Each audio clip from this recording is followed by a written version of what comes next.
Well, good evening, everyone. It is, my God, it's the middle of August. How the hell did that happen? Sure It's is. August 19th, 2026. Year, oh Lord. And I'm here with Fluno. It is I, Dennis. And we're going to take a crazy ride tonight because we're going to have we have three distinct things to go over. The big one is going to be in a little while. We're going to go over the right to race stuff because this is something that you need to start writing those state representatives about because they want to, they're letting people take away racetracks, and this is not good because they're going to still want to race. It's just now it's going to be, on your street. There you go. And that's the stupidity of it all. So Fluno here. He has water heater this week. He's all set. Yep. And that was last week's big. When your heater cord goes out in your classic car, and you wonder where the water came from, or maybe a leak from the windshield potentially. But no, that was kind of a little bit of the flooring. But thanks to our good friend Dan, who's like we talked about, or Snuffleupagus, you might say. We got it taken care of, but everything's dried up and running nice and new. So we're all set. Beautiful. All right, that's cool. So, I guess we should just jump right in, even though this week for me has been interesting to say the least. Here it is, Barracuda from New Zealand. Actually, I have questions. When we get to the race thing, I have questions. Because I don't know much about New Zealand except that it's really, really far away. It's super far away. Hey, Autobot. Hey, how you doing? So Autobot's in here. Yeah. So let's start out with some. Well, hell, I have too. So I mean, yeah, everybody's street race there, buddy. Carafano. Everybody has. Hey now. Yeah, hey Diesel Larry. Good. Oh, wait, Warren Hopper. How you doing? Nice to join us. Cool seeing you, man. Yeah. I put a couple of videos that are piquing some interest. They're piquing interest, and I'm very happy about that. And people are finding them fascinating. It's starting conversations. I'm enjoying that. So it's been good. But cool. See, I'm over 6,000 subscribers now. I'm growing. Excellent. I can't wait to say I'm saying a lot. I can't say till it's actually a bigger number. A lot of hard work. I'm going to put in the hard work though. I can't wait for Mo Party. Mo Party is exactly 1 month away. Ooh. It actually a little bit less. I can't wait. It's funny. I saw a video actually from Adam, the guy who does rare classic cars and in history, and he actually was at the Woodward Avenue, whatever it's called, the cruise in, and he reviewed a mint 79 Pacer wagon brown. And it was amazing. And he drew everything there. Thing. It had like 12,000 miles. I forgot what it was, but absolutely insane. Like, how does that even stay like that? Somebody actually loved it. Remember, there's always someone for someone. That's right. There are people that love Pacers. Yeah. But yeah, I'm hoping. I'm really working hard. I think I'm going to talk to my friend Jim. We may do Woodward next year just because I'll get it out of the way in the summer, and then I won't go to Mo Party. It's just Woodward just looks like too much fun. Cruising up and down the thing. I mean, it just looks like a lot of fun. And for a car guy, it's massive amounts of fun. So because Mo Party's now just 2 days, and I don't know. I'll see how it goes with the shortened schedule. So it's actually 2.5 days because they have a show Thursday night at the dealership. But we'll see. We'll see how it all goes. All right, so let's start off with some news because we like to give news. And this one is, of course, out of our favorite state in the world, California, the state that wanted to ban black cars because they use more air conditioning. There's some real deep thinkers there. So they want to set new tire efficiency standards. And this is insane because they're going to become the first state in the U.S. to adopt a new tire efficiency standard followed by a unanimous vote by the California Energy Commission, which no one votes for. No voters have voted for these people. There's no elected officials on there. And now they're going to phase out the sale. So you won't be able to buy tires, which is ridiculous, of replacement tires that do not meet specific energy efficiency criteria, focusing on reducing a tire's rolling resistance. The measure is intended to help vehicles use less gas or electricity. Wait a minute. I thought electric cars were like the whole end all, and they were the greatest thing since sliced bread. And they already come with these stupid tires on there. And stupid rims. And yeah. The first phase of the rules will take place in 2029, requiring tires to have a maximum rolling resistance of 9.1 newtons per kilonewton, whatever. That's some sort of foreign stuff. I don't know what the hell that means. A stricter standard of 7.2 whatevers will follow in 2033. These changes could save Californians $79 in fuel within 4 months of phase 1 and $153. I don't even know how they come up with that number. How do they come up with $153? And why such an odd time period of 7 months? Is that how long the tires are going to last? I don't get it. This could equal the removal of 4,000 cars from the road annually, which it won't. While the commission argues these standards will benefit consumers in the long run, the tire manufacturers like Goodyear, people that actually make tires, have raised concerns about potential cost increases. Goodyear representative, there goes the gas savings right there. Yeah, it will eliminate 70% of the tires available. Just think about that for a second. 70%. This is insane. Potentially driving up costs. Yes, because you only have 30% to choose from, and they had to be specially made for California. Hey, how is it special for California gas working for you guys? Yeah. Oh, yeah, that's right. I mean, I'm bitching about 4. You're at what, almost 7? Same gasoline. Congratulations. It's working. Yeah. Despite these concerns, of course, the environmental advocates support it because they're idiots. Citing improved air quality, no. And environmental benefits, no. The rules also include a labeling system to help consumers identify energy-efficient tires more easily. But you're banning the other tires. Right. What do you need to put labels on them? The new standards have been schemes since 2003, but now they finally have enough corrupt people to make it actually happen. Okay, I finished the actual article for them. Yeah, so we got California being California. And I don't know what you do if you have a muscle car out there with these rules. First of all, energy efficient tires don't come wide. And second of all, they have no traction. Yeah, look at this. Warren Hopper, man, he's already coming and bringing it hard. New black market for tires. New Mexico follows whatever California does. Yeah, that's the problem. But you could go just get a P.O. box in Arizona and just go get your tires put on there. I mean, what are they going to do? Like, are they going to be those the Austrian painters followers and pull you over because you have the wrong tires on your car?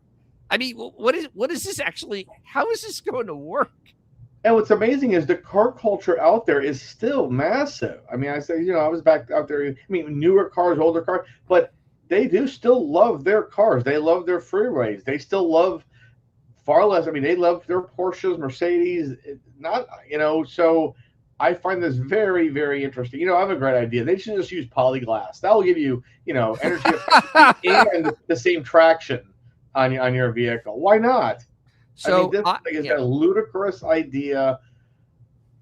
So the funny thing is that I had these energy efficient style tires on my F-150 with the 3.5 liter turbo in it. I couldn't wait to get them off the truck. In the wet, I actually had no traction. Going down the road, if I stomped on the gas 35 miles an hour, I literally had the ass end come around on me. From a stop, I had to start in second gear in the rain. I couldn't start in first gear. I literally would just spin the tire. With just light acceleration, the torque would come on, and I would have nothing but wheel spin. These tires are not good for most consumers, no. Especially if you have a truck You need actually traction. You have an off-road vehicle. I don't know how the hell they're going to do for off-road vehicles. Yeah, Baja. I mean, yeah, No, even KO3s, regular street off-road tires, the mix sure, like we have on the Bronco, right. those are not energy efficient by any stretch of the No, no, imagination. the whole vehicle isn't. No, but if you put these tires on there, Right. how do you go off-road? How do you actually go off-road? You can't. I mean, you literally have something that's useless. And you know what's amazing too, a really thing they're not thinking of is maybe not so much Northern California, but Southern California, as we know, doesn't rain much at all. So, No. okay, for devil's advocate, they might work great in their type of climate. But here's the thing: when it does rain there, it is like if it would be like all of a sudden it's snowing and freezing in Florida. We would be completely. That's the problem. When it rains there, they're not used to that kind of driving. So now those tires are even worse than that. I'm going to show you something. I'm glad you kind of brought that up because this is Tire Rack, and they actually tested. This is the tire. This Michelin, where is it? They did a whole big test here. These Michelin, and these are the best things you can get. E-Primacy all season. So Michelin is like the pinnacle of tire. I mean, they really are the pinnacle. Yeah. This is supposed to be a Grand Touring all season. Okay. 235, 40, 19. Same as the other ones, right? Mm-hmm. We do a test. They do a lap time, and they do dry and wet. So the dry, all right. It was considerably slower than the good tires, yeah, and it was a little quicker than basically winter tires, but it was slow. In the dry, you go in the wet, the things are dangerous. Yeah. It literally was 31.5 seconds. Well, the fastest was 30 seconds. Actually, 29. Yeah, 30 seconds. So these tires literally just fall off as soon as it gets wet because they don't have any give in them. They aren't soft. The thing about good wet tires is that they're soft to keep the heat in the rubber so you have traction in the wet. That's why, like on a Formula One car, their wet tires are very, very soft. That's why they disintegrate if it starts drying out. These things are, and this is on Michelin. Now, I couldn't imagine if it was something like a Goodyear. I mean, it would probably be horrific. I mean, absolutely horrific. And this was on. Would they use it on a Tesla? This is on a Tesla, a very heavy vehicle. What would it be on a light vehicle? It'd be 1,000 times worse. Right. Because the Tesla is going to eat these up to start with. So I just find it like, kind of pathetic. Because the wet test, it's like these things are just, the rating on them is pretty bad. They are a 6.25 on a wet track braking. They are horrible. Higher is better. They actually don't break. Like snow and ice is the only one that works worse. So I don't understand this. And California is a lost cause at this point. Yeah. It really is. It's a lost shame. Cause. It really is such a lost cause. I think about my Falcons that I had on I replaced my Mustang back in the day from the Ford stock tires, and those were like great. My good hookups at my Firestone dealership back in the day, being in the car business, and those were gummy. Those were like really awesome, like soft. Like it was the most cool. Like I never really had a tire like that ever before. It was so it's like 30,000 miles. I mean, it truly was made to like gum on your rims, basically. Yep. And it was great. They were great tires. Yeah. And this is the opposite of that. So yeah, how are they DOT? They are DOT. They're just hard like stones. DOT just has to make sure the tire can handle the weight that it is specified, that they are, that they're date coded. DOT really doesn't have a lot. If you really think about it, they really don't have a lot of input on the basic stuff, just on the real higher end stuff. But on the basics, they actually, does it have a date code on it? Can it support the weights on there? Does it have a sturdy sidewall? Those are pretty much DOT. I mean, there's really not a lot of things with them. I love this. Buddy Carafano. All I know is tires, studded snow tires make good sparks on dry pavement during burnouts. Absolutely. You put on a little spark show. I like that. So yeah, I saw that and that was an eye roller. California just does the most insanely stupid things I've ever seen. I don't know how anybody lives out there. I don't. I know the weather's nice, but good Lord. So, really, seriously, the weather's nice. So another story I saw, and this thing will blow. This is gonna blow your mind, Fluno. Blow your mind. You're gonna die at this one. Okay. A 1976 Chrysler Slant now powers a whole house. They made a generator out of a slant. Yep. That's not gonna break. No. So what they did, Gearhead favorite pastimes included imagining engine swaps for the project cars. Naturally, though, there are limitations. Engine size is the greatest factor. Hard to put a V12 on Miata. You also consider cylinder configuration, electronics compatibility, and more. But there is more. An application for horsepower and torque that's practically unlimited. A true blank slate, and that's gen sets. That's what makes this person's choice of a 225 cubic inch Chrysler 6 all that much interesting. You can say a lot about this unit, but first and foremost, you have to talk about how pretty it is. The unorthodox generator engine, which powered all types of workhorse vehicles between 59 and 91. Actually, the 225 didn't come out until 62 because the original was a 160. Then they had the 198 and then the 225. Sits neatly inside a wheeled cart. A small engine mechanic on YouTube built the whole home Bauer backup device, painting it blue and matching the rest of the equipment while wiring meticulously. Seriously, look inside the cab. Look at this. Look at the wiring in here. If this page doesn't do all this crap. Yeah. If that look at that. Look how neat that is. This is like beautiful. He even has like the industrial tag for the slant. Yes. Look at the slant. Look at that. So great. It's painted Look the at wrong. How nice that is. That is. It's painted Ford blue though. That's not the right color. It should be. But look how neat all the wiring. Yeah. Everything's just done so slick on this. That's beautiful. That's like show car. The cylinders were bored 60 over. Holy. To go along, new pistons, rings, bearings, and a rebuilt head. It also enjoys fresh oil pump and water pump. It's unclear how much oomph this particular slant makes, but factory stock example is 145 to 180. Either way, it's going to support up to 30 kilowatts of backup power while running quiet. You can hardly hear the exhaust as the radiator fan is loudest part of all. That might be the opposite of what you want in a hot rod, but an engine powering your air conditioner while you sleep, quieter is better. And then let's see. Why did you do this? Why? I always have problems with the site. In the video below, you can see watch small, and so everybody later on go watch Small Engine Mechanic, because he actually has a Holly Sniper on this. He actually has fuel injection on here to make it really efficient. So this is really, really cool. So it has a single phase Stanford alternator and a ballast, whatever, digital controller for, and then the slant.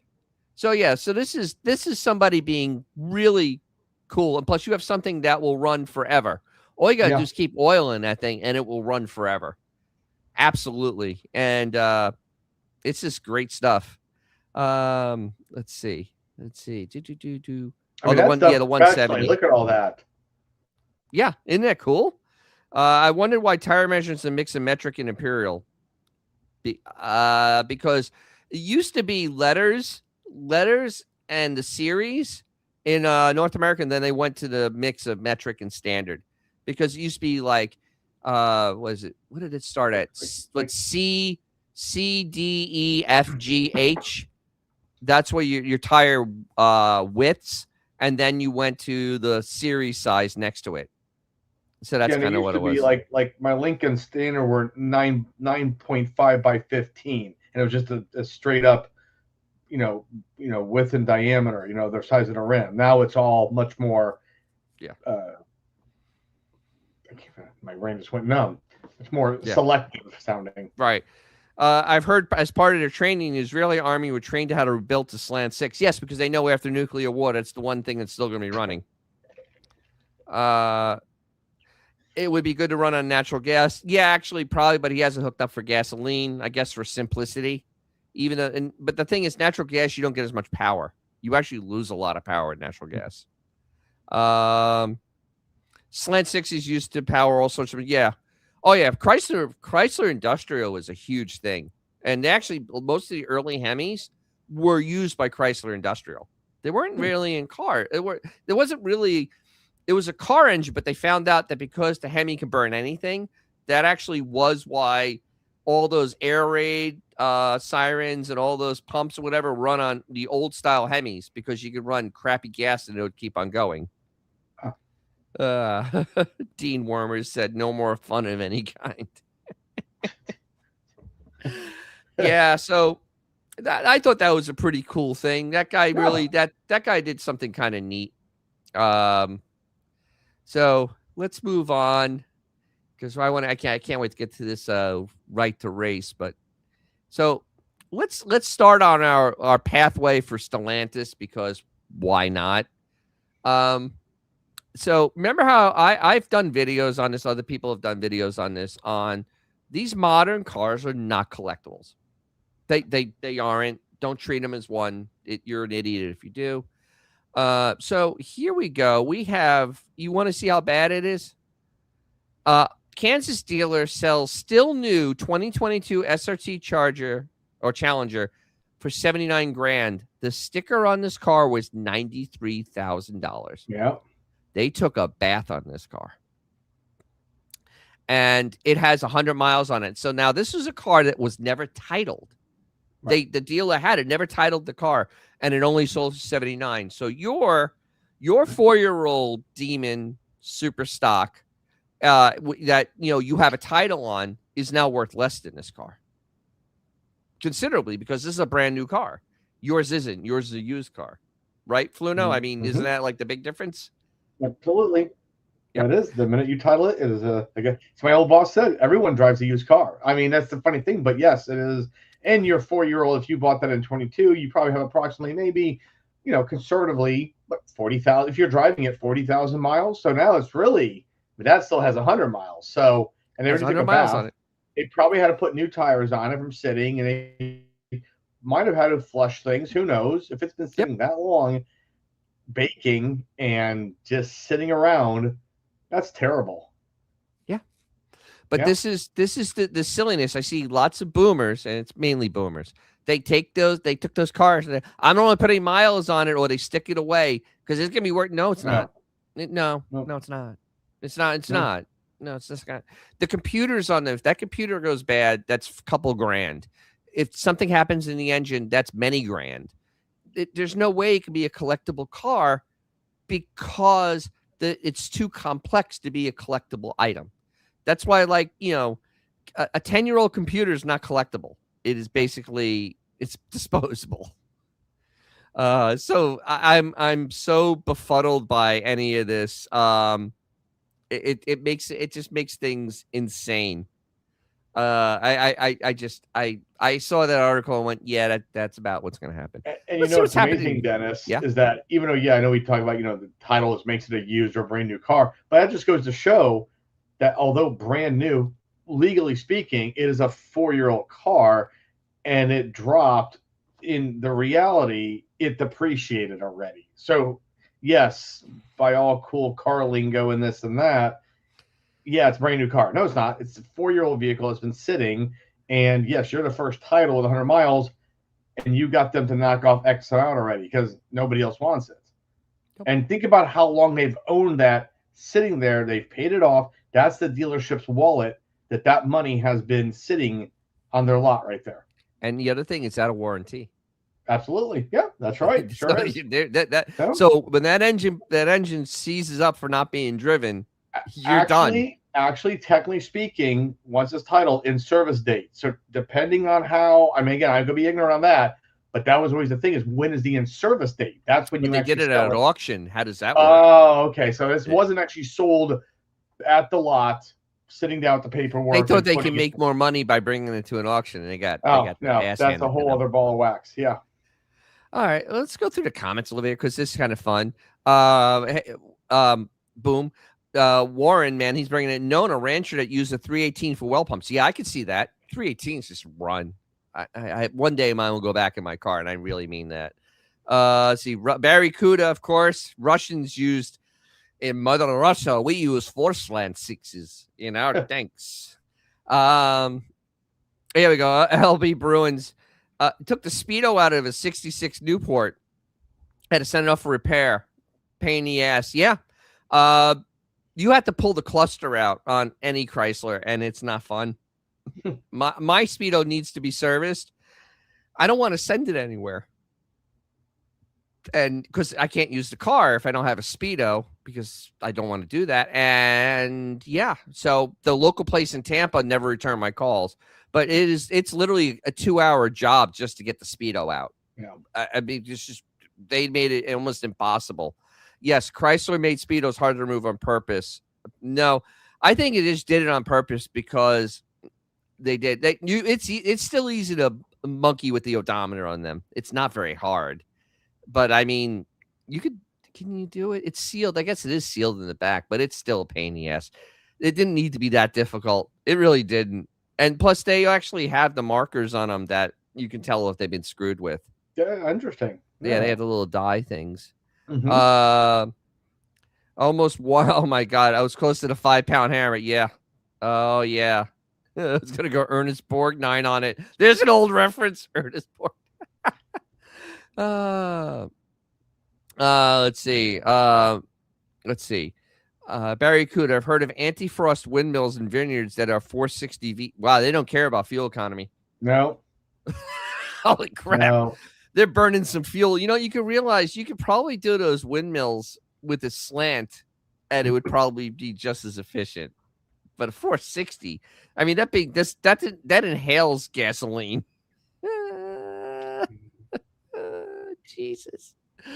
Let's see. Ooh, 4-door 66 300. Nice. Curl in the back seat with the car was my favorite. Yeah, nice. Engel versus Exner. Exner cars are easy to get the Speedo out. Yeah, I can see, except on the 300 or except on the ones with that illumination lighting. That looks like pure nightmare fuel. Because it has that special lighting in the back. Oh, it doesn't look pleasant, but it may be easier than the Elwood. The Elwood cars are, yeah.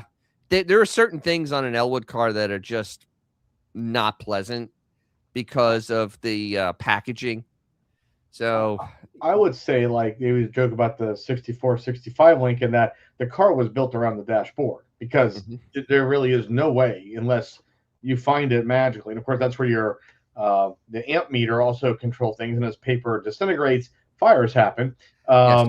But I would say starting in the mid 50s, maybe a little later, that's when things started becoming way like, who designed this? Because before that, you literally looked at the dash like in a 40s car, and there's your screws. And it comes out. So with the styling that was going on and the clean look and all that, someone said, you know what? We're going to build it. And you know what? But back then too, hey, in 5 years, no one's going to want this. So they weren't disposable, but they literally thought, who's going to be actually digging around in this when you trade it in and it gets passed down? Yep. And that was just the mindset in some ways. Yep. Yeah. Oh, yeah. I have a Engel designed AC car, my Charger. Holy Jesus. I mean, they had an idea. I can't say it's a good one, but my whole entire AC thing is a unit. So the heater core's in there too. It's a whole box that you literally, everything's attached to the dash, and to take it out is a chore and a half. You need 2 people to do it, and and to do the heater core, you got to disconnect the air conditioning. You have to pull the box out. You can't work on it inside the car. It will not happen. Isn't that amazing? Will not happen. speaking of heater cores, as we were joking about earlier, like on my car, which is different than the earlier ones, right up by the cowl, passenger side in the hood compartment, you take it off almost like it's your modern uh, interior air Hmm. filter. You Hmm. unbolt the box, and the heater core, of course, you got on both things. It pops right out. I mean, on a Lincoln, you would think that'd be the craziest No, expensive. No, yeah, man. no. Chrysler did this for packaging because Yeah, I guess they told Elwood to friggin' make things simple so they can just throw it in different cars. Same thing, sure. but it literally makes it. If you have to do a heater core, it on an air conditioned car, it is Oh, literally one of the biggest nightmares you'll ever have to deal with. It is a full weekend because you have to bleed down the AC system, then you have to disconnect the AC system from the box, and it has the bolts are the nuts on it are 1.25 inch. The big one's mm, 1.25 inch, and it goes to a piece of aluminum piping that ugh, has a bolt of 3/4 inch, and so you have to make sure you don't bend anything. yeah. Oh yeah, it's literally it's an ass pucker kind of situation, and then then you have to split the box open, and then you have to pull it. I mean, you are just doing a whole weekend. It is misery on a level that I don't want to have to do. I had everything replaced when I did my car, and hopefully I won't need to touch that damn thing again because no, even pulling out a car when I'm disassembling was a nightmare. And that's what I find funny. And obviously, I know modern cars have their own problems and fixing. But when I see some ignorant videos where everyone must think, and I won't name YouTube channels out there, where yeah, cars were simpler, but they don't realize that there was a lot of, hey, we're gonna put it all together and y'all just deal with it later. Not everything on a classic car is you have to break your arm in 4 spots sometimes Oh yeah, before you. absolutely. Okay, Trust me. so the Yeah. the misconception that old cars are just super easy. Okay, sure, you have a 49 Ford truck and you're in the engine compartment. That's one thing, but as cars got more complicated, even by the 60s, modern technology and cramming it, it's not as easy as people think it is. And plus the other On part is something, that they did everything wasn't made smaller back then. So you had right? old style Yeah, relays. You still had relays on right. those cars. So you had miles of wire. That's Under right. my Mhm. dash is probably a mile of wire. Sure. It's just that much underneath there. And I mean, I have a higher end charger with air and a radio, but I don't have power windows. I don't have all these other things. It's just, and it's analog gauges. And it is literally just it is ungodly. Right. Um so yeah, I can understand that. So here, oh, I love this. That's why you found many late 60s and early 70s Mopars with water shutoff valves or just a heater hose going around to the water on the pump. Absolutely. Yep. Yeah, Yep. That's because any nobody class. wanted That's most. Everyone bypasses it. nobody wanted to do that job. No. No. I mean, that's just the whole thing. Yeah. Oh, it's Sky Spectre. She's bringing it as usual. Hi, Sky. What would be a collectible car to purchase today? No idea. Honestly, I can't really think of anything that collectible. See, here's the problem. When the muscle cars were built in 1960s and 70s, there was no thought that they were going to be collectible cars. Exactly. They were cars That's that were right. just really people found cool. They didn't become collectible things until the 80s. I remember when this happened. And, you know, since then, now cars are so complicated with electronics in them. And that's going to be the limiting factor is computers. Computers have a lifespan. Computers are hard to fix. Wiring is hard to fix. These are not simple things like my charger. I mean, even my Mhm. 89 BMW is not as complicated as today's car. It has No. computers in there, but they're actually rudimentary. I mean, you can send them off and just get them rebuilt for a couple $100 and just send them back. Now the computers are very specified. They have EPROMs on them. They have a lot of things that are very specific and locked by the manufacturer. Um, and honestly, I can't really think of anything unless it's something exotic. I'm talking like Ferrari, Yeah. McLaren, Lamborghini. Uh, you know, just because, and you're gonna need the money to keep them. Right. Uh, but there first, there are, or actually even like maybe the BRZ or the F86 because they're very simple for a modern Mhm. car. They're simple. Right. They have manual windows in them. I mean, there's some Right. thing with them, but right now most of them, I mean, like these all these Hellcats and all, they're not collectible. They're not collectible because if that engine breaks, most normal people, actually all normal people, can't afford to fix it. That engine is so specified, so so much on the almost race car level. Your replacement engines are 30 grand. Just the engine, nothing else, just the engine. The transmissions are $10,000. The rear end is probably, I think there's, because it's special rear end, they're like 4 or 5,000. They're expensive. So you're Yeah. gonna be you'd have to look for whatever's really simple, like an Atom maybe. They still make those, and that's a really simple car. Or a Morgan, they still make Yeah. Morgans. Yeah. They do. They do. They're pretty simple. Miata, I guess, because it's the same thing. I mean, it's literally the same car. Yeah, But you know what's funny, Dennis? You say this because again, it is the same. Well, now people assume something's going to be collectible because of whatever reason. But just going through a few of my dad's cars as I grew up, his first car was a '49 Nash with the cool Unisphere thing, bathtub style. Brain, he bought it used. Then he said, I don't know, he had like a '49 Chevy. They would go back. They were used car, true used cars back then, and he had a shoebox Ford. He had a '66 Rambler or something. Had a '63 Beetle. Bought a brand new actually and wrecked it unfortunately. So as I got older, I'm like, "What, Dad? Why didn't you hold on to these?" And he's like, "Mike, they were just old cars." And see, that's the correct. thing is, yeah, they were cool. They ran this and that, but no one said, "Wow, I can't wait for 40 years for me to drive this '49 Nash that has 80 horsepower to a car show." It was just what we drove. Yes. Yes, there were beautiful cars like Packards and the Finn Cadillac, but even that was out of date in 5 years. No one thought. That's why in the '70s, my friend John Harrell, who we did the show on with his dad's hot rodding, he bought and sold cars all the time in the '70s Hmm. because they were 20-year-old.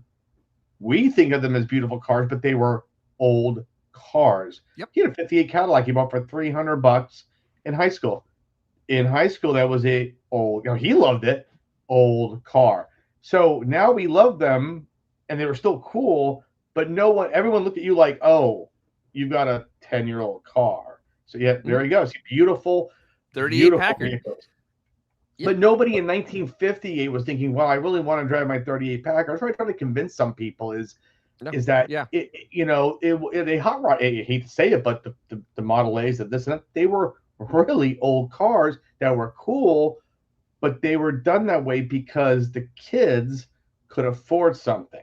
And they could fix it. A Model Absolutely, A or a Model T was probably the easiest car in the world to work on. absolutely, Ford made it that sure, way so a farmer could fix the sure, car. absolutely. And the uh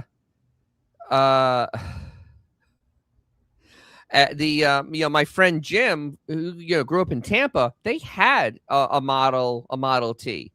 Him and his brother, and Tampa was dirt roads. Like he Yeah, lived on a dirt road, right. and they would drive that car to school.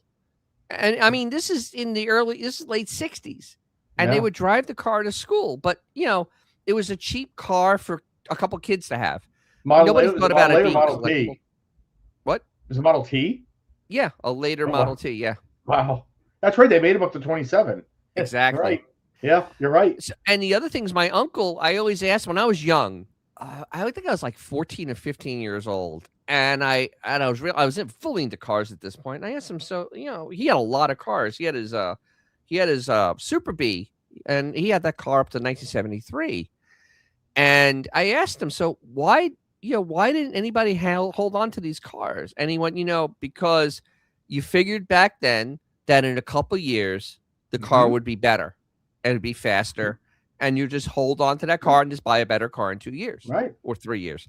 Sure. And that was really the way the mindset was for that whole generation. True. You know, basically the boomer generation, because after World War II, the economy went in such a tizzy for so long that it was like a normal practice that Right. the manufacturers were just going to make a better car in 2 years. That's right. And for the most time they did. So, you know, I mean, it was very interesting to hear him say that, Yeah. because he had literally car of the week. Oh.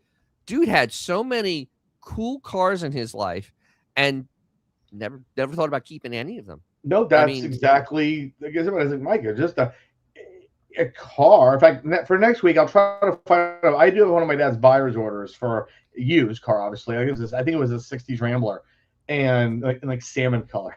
But I mean, he would buy and sell. Like when he moved to New York for a while, oh, I don't need a car. I'll just sell it. When I get back home, I'll just buy another $100 car. Yep. And he bought brand new cars too now and then as well. Like his Beetle was brand new. He had a Yep. few other he like Plymouths. But the point is it was just the norm to be like, all right, like, wow, it's great. But no, when like your uncle was spot on. If you could afford a new car, well, now that 58's a lot different, completely different car than a 51. I mean, absolutely. Different. Not even close. The same thing. No, not even close. Like again, like in Chinatown, that 38 Packard, but nobody even 10 years later technically would be like, well, that's cool, I guess, but that's old. And we were moving forward. Oh, here we go. So I'm trying to click on this. Warren Hopper got a 73 Roadrunner in 2013 doing the slow upgrades, a day 2 car. All right. So Sky Spectre, I know you're going to ask questions. Day 2 is basically you put different rims on it. Maybe you put an exhaust on the car. Yeah. You do maybe a different intake manifold, different carb. Day 2. It's like literally the kid took the car home and then the second day they made it their own. That was a big thing. And I appreciate seeing like real day 2 cars. My buddy Merritt, he has a few day 2 cars, and the day 2 cars are even cooler because you get to see what modifications people really like doing back then. And the big thing, like I'm gonna do a video on it after I get back from Mo Party. He has a 68 Charger. That is a Hemi car. That is a day 2 car. Bass boat paint with all the metal flake in it. Side pipes on it. The barefoot gas pedal. You know, the knob on the steering wheel. You know, all the things you would do on your and the wacky rims on it. Right. I mean, just everything that's crazy on this car is literally what you would do for day 2. And that's why I want to do a video on it, because this is really a time capsule of what, I mean, it's Hemi car. I mean, it's a rare ass car. It's a triple black Hemi 4-speed Charger. I mean, this is a rare ass car, but it's even better because it is now a day 2 car that is just like, damn, that's so cool. So yeah, I like day 2. If you do day 2 nice, where you don't start doing weird stuff to it, like you just do some rims, you know, maybe an exhaust, maybe upgrade the intake manifold on it. I'm not a big fan of headers, but hey, headers are a day 2 thing, you know. And then it's like it's a whole thing at that point. So that's really cool. Yeah. I love day 2, especially that Roadrunner. That's a great car to do day 2. They're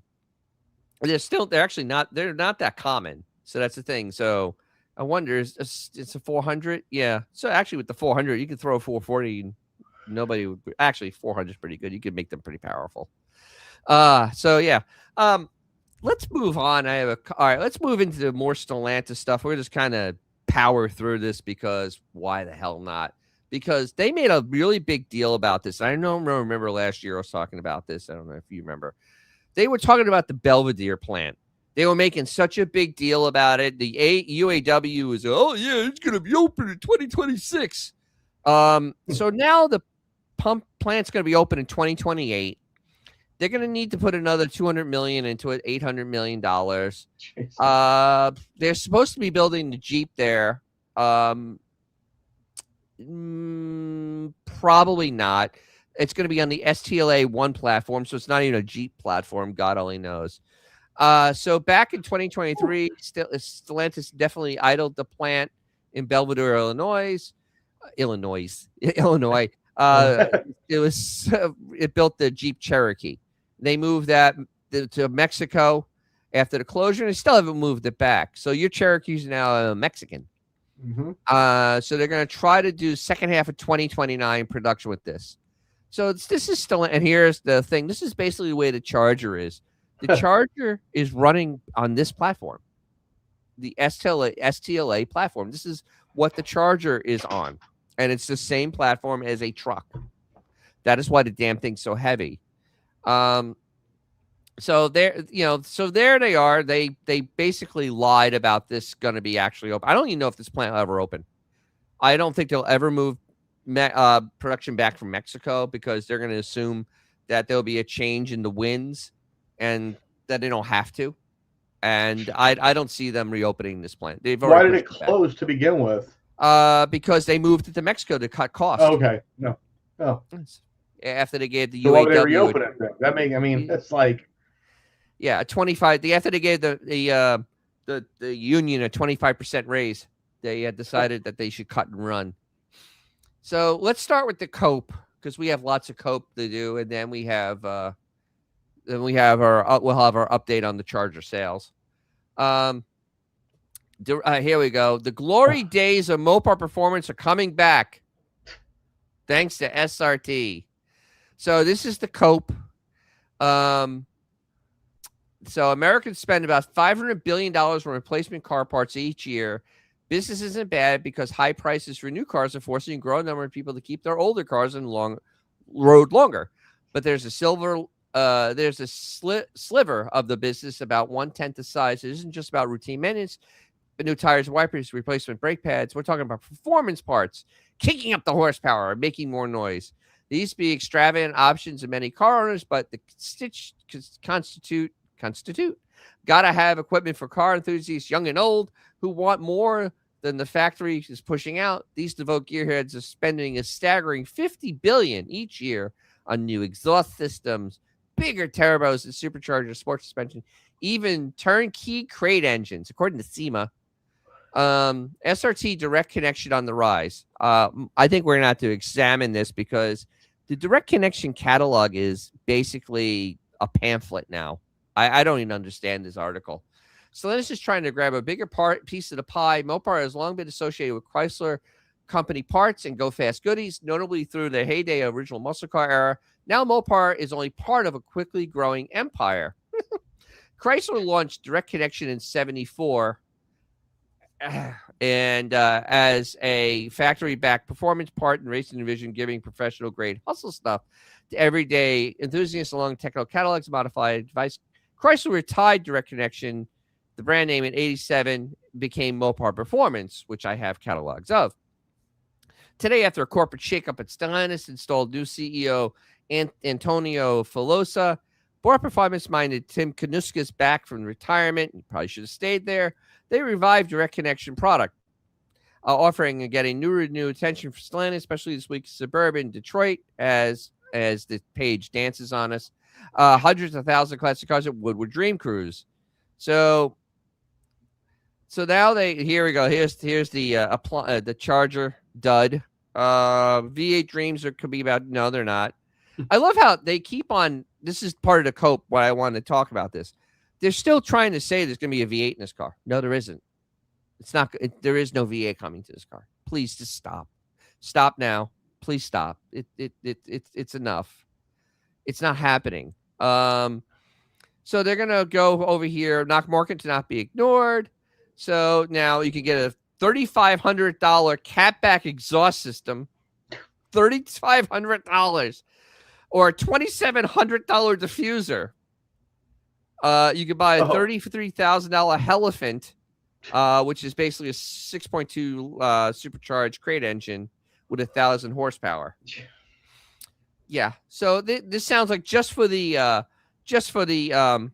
average, this is for the average buyer Joe. out there. Average Joe. The average Joe is going to run out and just they're gonna keep on doing their cars. Yeah. I don't even. I mean, this is where I'm just like, I don't even understand what is going on at this company. Uh, I don't like to sound like, any kind of, political thing, but it's like, reading these articles every week with you here, it's kind of like how a certain other topic in the news has become comical. Like, I yep. was just like, oh, it's open, it's closed. Okay, we don't know what's going on. Just I'm not going to read this cope anymore. We know something's not flowing through a certain body of water, and it's to stop. That's how I look at all these articles now. I say, I will say this though, my insanity, that blue on that charger was sharp. I'll give it a It, little props there. B5 blue. B5 I blue. got to throw my little 2 cents of the. It's a beautiful color. Here we go.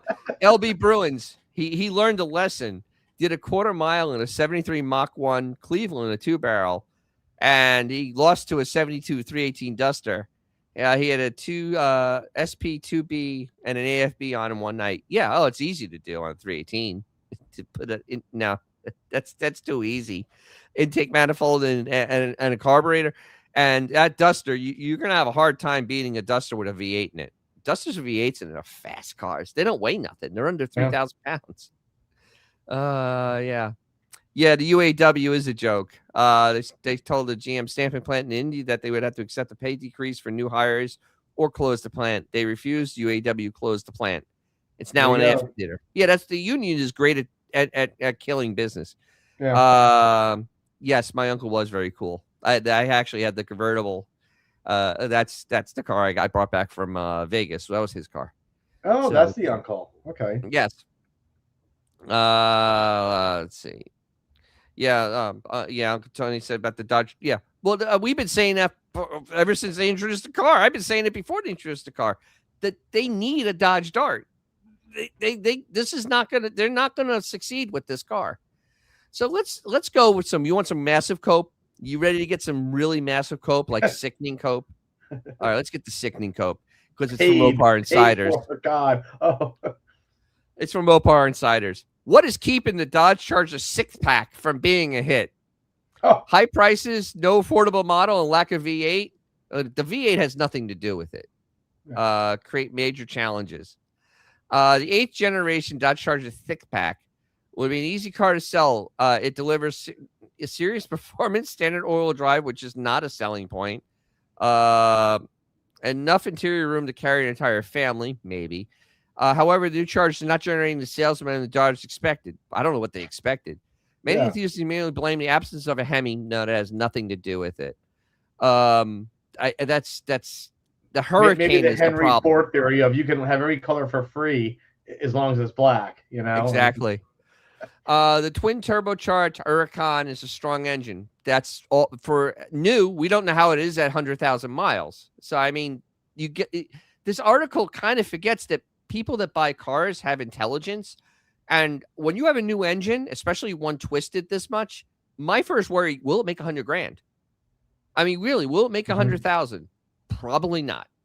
That's why I would never buy the 4-cylinder BMW engine. It won't make 100,000 miles. It can't. They've already proven it. The 6-pack is simply not simply quick in a straight line either. Despite being large and wider than the previous Charger, it feels more planned and controlled. It's a heavy car. After driving one on the tail of the dragon, I walk convinced that it's the best handling production Charger has built. You should have driven a BMW 340 after you drove that car, and then you'd realize that it's a Temu BMW. I mean, that's why people don't like it. It's a Temu BMW. We are Temu. This is not a muscle car. Please don't use that word. Blah, blah, blah. These are not muscle. You're not getting muscle car buyers. These are not muscle cars. This is a turbocharged inline 6. Blah, blah, blah. A Charger without a Hemi. Hemi means nothing. But simply installing an aging 5.7 and 6.4 would create another problem. These engines would provide the sound that the enthusiasts want to deliver less power than the Hurricane. No, it's not true. They also in this car. Oh Jesus! If Dodge developed another naturally aspirated performance V8, it would be a modern engine capable of competing with the Hurricane, not merely an older powertrain. Not happening. Price may be a bigger problem. No kidding, really, because the entry level is 50, and you're going over 70, and the $50,000 price makes the Charger difficult for many traditional customers to consider. Yes, considering the previous generation started at $32,000. Have I? Well, that's like my magic number. I always like 35 grand. You might have me. I mean, hypothetically, I could see myself in that car of better quality. But I mean, no. So right now they're throwing $4,000 and $5,500 on the hood, and still not selling. No. Lower Hellcat is coming, but it won't be cheap. It's not. It's not coming.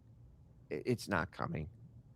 They say it'll arrive in 2028, and it's not coming, and it won't be this car.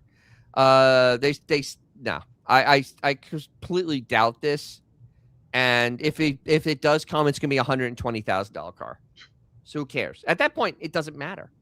No. It really doesn't matter. It's like saying, buying a Shelby GT500. Yeah. I mean, I can't afford it. You can't afford it. No. Who cares? Or the Mustang. What's the Dark Horse? The one that did the Nürburgring? The Mustang. SC? No. Shit. I can't remember what it's called. No, but if you want a dark, even like a Dark Horse. That's no, like no. The I'm just saying, if you want a really high the end GTR version. Okay. That one's that's a $300,000 car. Yes, yeah. So Dodge abandoned its volume buyers, yes, because you can't sell these for rental cars, because most of the cars sold were V6, XXT, and GT models. Yeah, those were the rental cars. Right. That's who they sold. They didn't sell the V8s to them. They're not going to sell. Not every Charger customer wants 550 horsepower. Most of them don't, because most people can't drive much horsepower. They don't have the talent to drive that horsepower. Dodge went from offering an entry-level Charger priced around $35,000 in 2023 to now $50,000. Dodge needs a more affordable Charger, even uses a less powerful engine. Hey, this is something I've been saying. Wow, look at that. They're finally kind of going on here. Blah, blah, blah. So Dodge needs a fourth generation Hemi. No, it doesn't. They need an engine, but they're not going to build it. They're just not going to build it. Good car facing the wrong expectations. No. So yeah. So now we're just absolutely, this is all cope. We are coping. The hard ass coping. And I actually have a dealership here. This is how bad it is. This is the one. Remember, I always do the thing where I show the cheapest one in the United States. Yes. Here it is. This is the cheapest one in the United States. This is the car right here. And look, they're throwing $9,000 on the hood. Oh my God! For a brand new car. And this is a 2026. It's been rotting there for about half a year. And it's black because that's the only color you can get. Right. And it has really no options in it. It's $43,000 financed. It's still $700 a month. Jeez, my God. That's with $4,000 down. Oh. I'm sorry, for Bruins. 72 months. I have to point out when I'm here. I had to point this out because this is the death of Dodge. It's going to be the death of Chrysler. And these people are clowns. They absolutely are clowns. And I'm tired of people trying to tell me there's guys on YouTube that are trying to tell me this thing's the best thing since a can opener. It truly isn't. If they make you know how many. Oh, go ahead. Sorry. They're not going to, Buddy Carafano, they didn't want to fix the Hemi tick for 20 years. Why would they fix it now? If you have, I will say, for dream's sake, sense that the Hemi comes out, he has a $120,000 car. Say, Flinner, you have $120,000. Guess what? I'm not buying. I mean, if I have $120,000, I mean, I'm sorry, I'm going down to Porsche. I easily can get something really nice there. That would be like that's my own personal choice. And even if it's pre-owned, I don't care. Maybe a convertible 911. There's something that I can get. I assure you. Here's a better one. It's a better car. That's Mercedes. I mean, I can think of all sorts of vehicles. If you said, in fact, here's $120,000 Flannery. Here's a better idea. I'm going to keep 50 and take 70 and go buy myself a really nice car and keep the rest in the bank. How does that sound? Exactly. Coupe, whatever they're called now. But over $100,000 for a Dodge is insane. I wouldn't drop any. I'm going to do it. especially the build quality they have. It's their build quality is garbage. They didn't even address that in the article. I read a test. We actually I did the story last week on the drive. They actually did a test and the damn thing broke down. And there was a gas powered one, and it broke down, and they couldn't get it to run. I mean, how sad. Quality control is not their big thing. So let us do a quick little update and see how everything is going.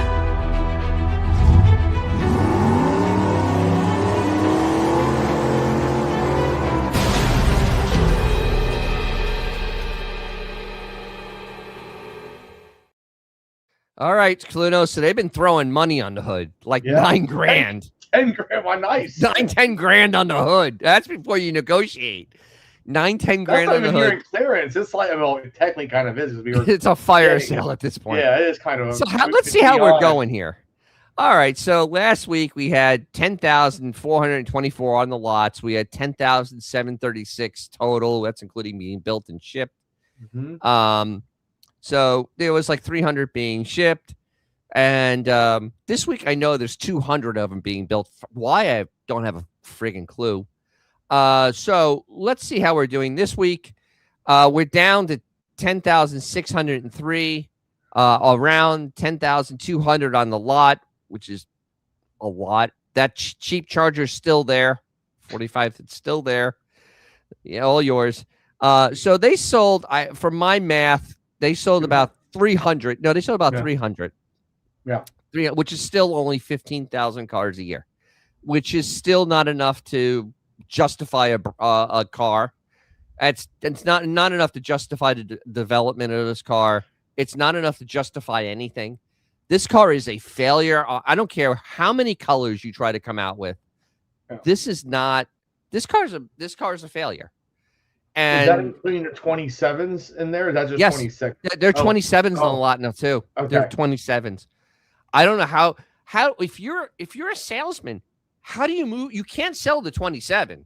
No, because like I said, it's just like a broken record. It's the same exact thing. Because your manager is going to tell you got to move that piece of tin. It's costing us cash. Yeah, you know that 2026 is now costing them money, and it's like you got to try to move that car. Yeah, but you just got a bunch of 27s in.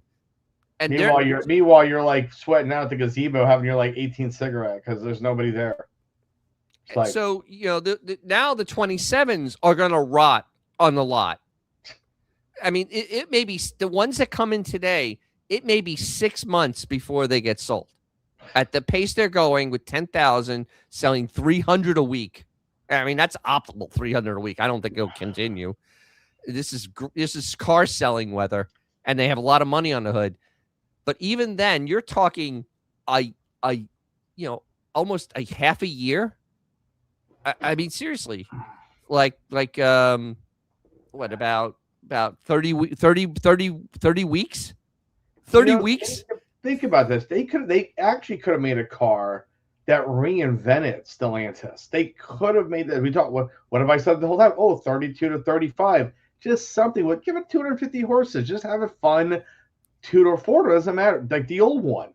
They could have had a car like I remember back in the day with the 05 era Mustang. V6s would go for, now lost leaders obviously at the time, 19.9 or whatever. I had 21-year-olds. Heck, I was young buying my first car. You could do this, and it still brought new people in. It's exciting. It's Americana. It's car culture. It's classic. Whatever you want to call it. And instead, they're sitting there, and I actually don't say this out of humor. It's very sad that they could have actually, I don't want to say rebranded, but boosted and said, you know what, we're proud of this. And it is Americana. It's not an American company really, but this is Americana, yada, yada. Exactly. It's got a whole new aura that but came the thing is, your market is Americans. And this is the problem Stellantis has. They're European, so they sold the Temu BMW. Right. Instead of selling their own type of car, which is what Fiat did. I got to give Fiat credit at least. Sergio Marchionne, when he was running Fiat, understood the American market. Yeah. He loved muscle cars. And that's why you saw all those variations and all those things. But he also knew they needed cheap cars. That's why they had cars like the Caliber. Yeah. So Right. you could sell something. Sure. And that mix worked very well for them. I mean, they all weren't my cup of tea, but No, still it was okay. I can understand they why were you'd want to go get one. affordable, Cheap car. inexpensive cars. I'll say that. Cheap Or car. yes, yeah. We won't. I'll think of a better adjective, but right, definitely cheap. Let's just say what it Yeah, is. Okay, cheap, but cheap car. yeah, But the Fiat at least understood that you needed levels of car right, in a family division. It wasn't a performance division. You had performance cars. That's great. But you had your Dodge Caliber. I mean, it was there. It was being sold. It had minivans. And that is what's missing. There's no product mix at all. A Hemi isn't the solution because a V8 is not what was the major selling car. It was the V6. yeah, Everybody knows that. The yeah, V6 was the majority of the car. They bought the car with the look, but they didn't have to pay the insurance. Always the way. People would rather have the look, not the performance. absolutely. That's a My first majority one of people. was a 6. I mean, great looking car, and it's actually had plenty of power and good fuel economy and fun. Yep. But that has always been the thing. So let's look at this comment here from Barry Kuda. I learned yesterday that Chrysler Australia was thinking about having some 69 Valiants powered by 383s until they road tested one. Yeah. A bodies in what we had here in America, in A bodies, which would be our Valiant, which is pretty much what that was. Yeah. They were terrifying with the 383s, with being an RB engine. They were terrifying. They were so nose heavy that and a lot of them didn't come with disc. You had drums all around. Oh, you were praying to stop. I mean, seriously, they are a scary, scary car because it's a car that weighs normally 2,700 pounds with like a 318 in it. And then you went and you added 400 extra pounds to the front of the car, or 300 extra pounds to the front of the car. Now the thing is just nose heavy, and it is a miserable bitch to drive. It is that I'm not a fan of A bodies just because they're just not very comfortable for me. I know they're fast, but I don't find them very comfortable because they weren't made to be comfortable. I got spoiled with my Charger. I mean, my uncle only had B bodies. He had an E body. I hated his Challenger. I absolutely hated it. It rode so poorly, and he had done everything right. It's just the cars ride like garbage because the short wheel. It had a short wheelbase, so it didn't ride as good as the bigger wheelbase car. Absolutely. But any of those small cars with those really big engines is terrifying. I mean, you're just turning around a corner. That ain't happening. That's probably what really scared the hell out of them. Trying to go around the corner, like they were trying to go around the corner and had one of those 6s in it, or one of those small V8s, like a 318. They probably tried to go around the corner as the car kept going straight as they turned the wheel. Because remember, tires also were junk back then too. There you go. That was a big thing. They were garbage. So yeah, I gotta look. I'm gonna look more into that because that is absolutely terrifying to think about one of those cars. Yeah, I threatened Dennis I moved to Florida, but he was just having, and I was having fun. And he said, "Oh well, we're full up." That's right, we're full. Yeah, I'm sorry, there's no more room at the inn. We're done. Sorry. You moved to Georgia. I heard it's okay up there. It's close enough. There you go. It's close enough. You can come down and visit. Yeah, just Valdosta. Valdosta. Yeah, well, very, very, very close. You can move to Alabama. They have a coast. Hey, Jacksonville's boring. It's southern Georgia. It's, kind of, sort of, everyone jokes and says it's, yeah. It is actually, true fact, Jacksonville was rated the most boring city in the United States. I believe it. Even though it's the most sprawling looking at night, like Gotham City in a way, like it's always had beautiful big buildings. It is absolutely dead. Makes Tampa look like Manhattan. It's really bad. It is bad. Yeah. It's urban sprawl to you wouldn't believe. Yeah, actually, where my daughter is going to be going to school in Georgia, and actually we're doing a path to avoid Jacksonville. Yeah, because we have to go up the coast, and actually I'm going to go straight up 301 and then cut over because that Jacksonville loop is probably the worst piece of road Yes, in all of Florida. that's how I go to DC a lot of times. You just take 30, you bypass 301, you get to I-10 and do it that way. Yep. Yeah. There you Yeah, go. no, actually, we go past I-10, you go up Okay. to like Calhoun, and you cut over to 95. Oh, well, you're right. Okay, yeah, because That 301 loop does around go all the way to Jacksonville, and right. that loop around Oh, Jacksonville is probably the worst things I've ever seen in my entire life. And I've driven like in New York, I've driven sure. through Washington, Baltimore, all those beltways. That's the worst beltway ever designed. I know we're off top. Because I had a home show there when I had this one company like 3 years ago, and I hadn't been to Jacksonville forever. It actually felt like a great drive. Like, oh, I'm in this big, I'm totally Chicagoing it right now or something. I mean, can't wait for this home show. I'd have been to Jacksonville probably in 25 years. I'm not joking. And it was a facade. Like, there's tons of traffic, but there's nothing going on. Yeah. So no, the loop is not a great loop. No, it's a terrible loop. So but the Whataburger was outstanding. So, yes. Oh yeah. Love Whataburger. Phenomenal. 4 of them up there, I think. Oh my God. Let's see. Ella Bruins had a 69 Barracuda with 318. Yeah, it's a fun little car. You get good fuel economy. You still have the look. Let's see. I-95 and I-75 go north. Yes, they do, but opposite directions. I-75 goes to Michigan. Yes. I-95 goes to Maine. Mm-hmm. That's and I don't usually go up 75 past the Georgia border. Actually, I have to use it to go to Bowling Green, and you go through Atlanta, and I need my tranquilizers before I drive through there. It's so bad. It's so bad. I can't wait to go through Atlanta in 3 weeks. That true story. A friend of mine worked in Atlanta. Like, I am not exaggerating. Like 5 miles from his work, it took him like 48 minutes every single day to get to his job. Yeah, I am not joking. Like, that's terrible.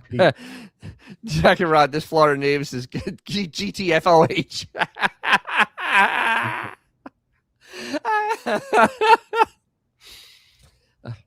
I've been down here since '89, been coming to Florida since I was like 7. So we've literally, my family's been, and you're born, Fluto was born here. Yeah. But my folks, like, I always joke with people and say my folks are from Chicago. So it's like, I might be a Southern gentleman by birth, but I do have a big city heart and mind. But no, yes, established 1975 right here. Actually, where I'm sitting, technically, the family home. But different era for sure back then. Absolutely. Definitely. So let's get into this whole thing. Oh, I gotta actually add this to stage. Remove you. While you're doing that, Dennis, it's funny he brings up the 318 because, again, not everyone had the big block, kind of like the classic car thing.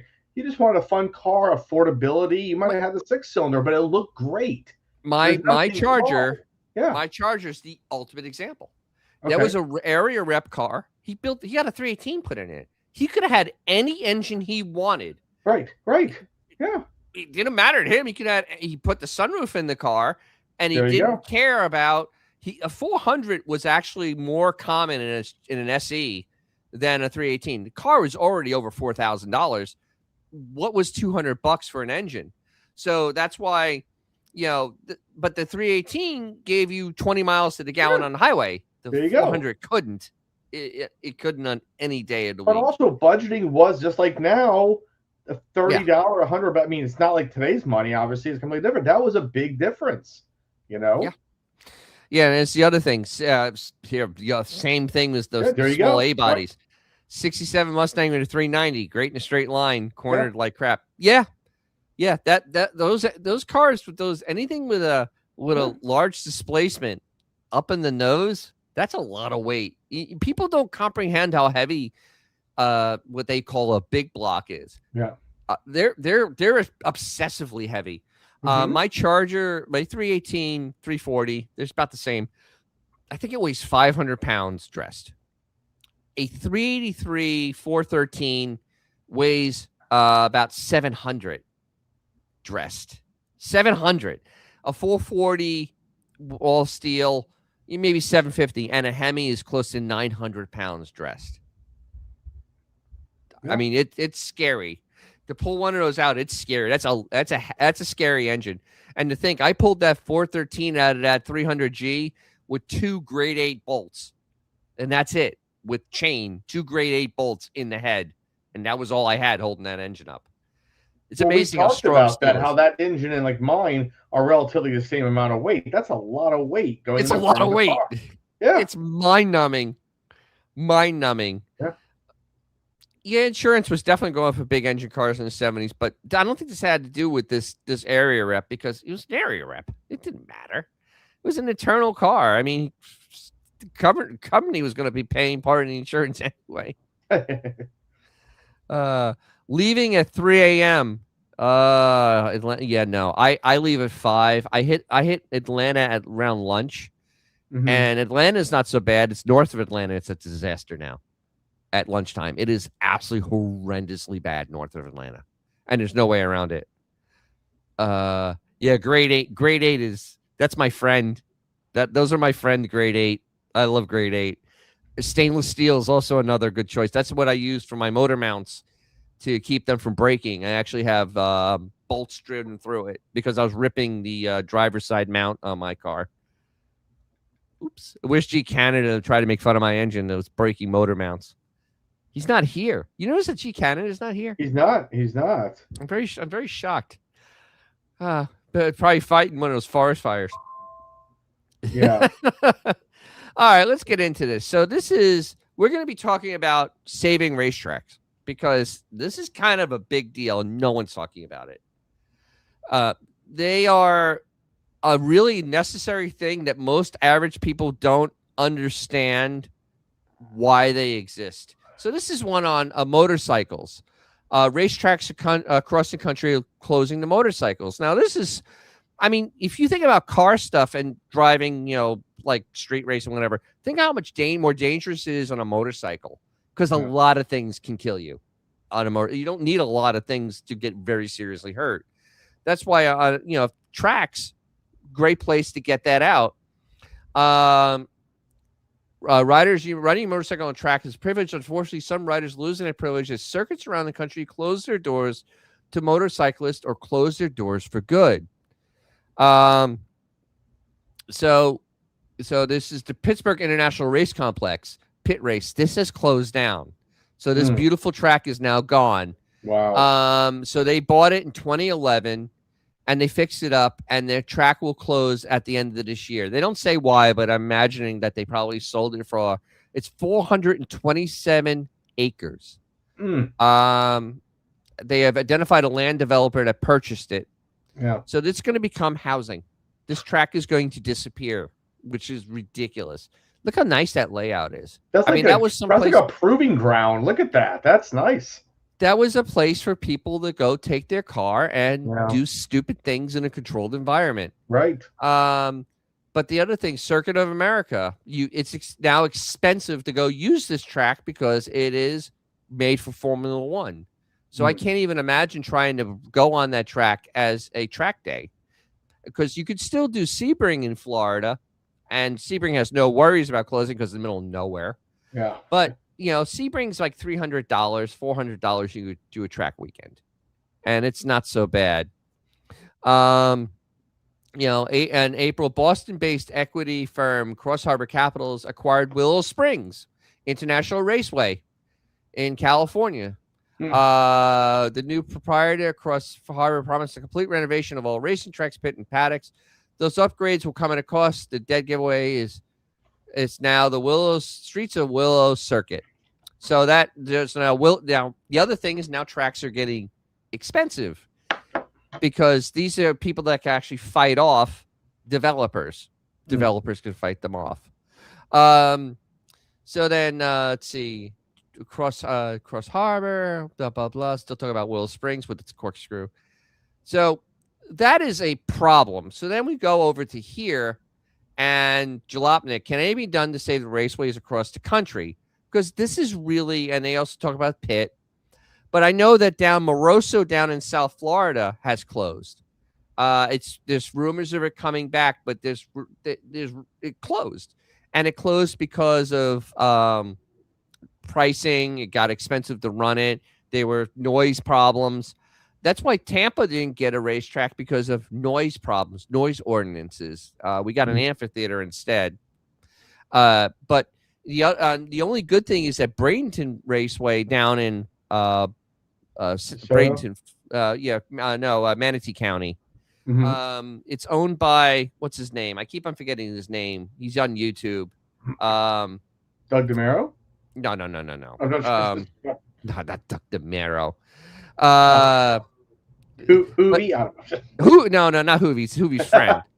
I know, really, seriously. But that track, he has enough YouTube followers and pull that they can't close it down. In fact, they've basically made it so that is not going to happen. That's DeSoto, right? DeSoto Raceway? Yeah, and that's like a premier racetrack now. Yeah. Yes, the Enclave is near me. What? They used to be like, I don't want to say low end, but it was like it was garbage style, right? It was garbage, yeah, right. Yeah, it was garbage. Remember what was it called? East Bay, like in Gibsonton area? Yeah. Was it called East Bay or Eastway? I forgot. East Bay. Yeah.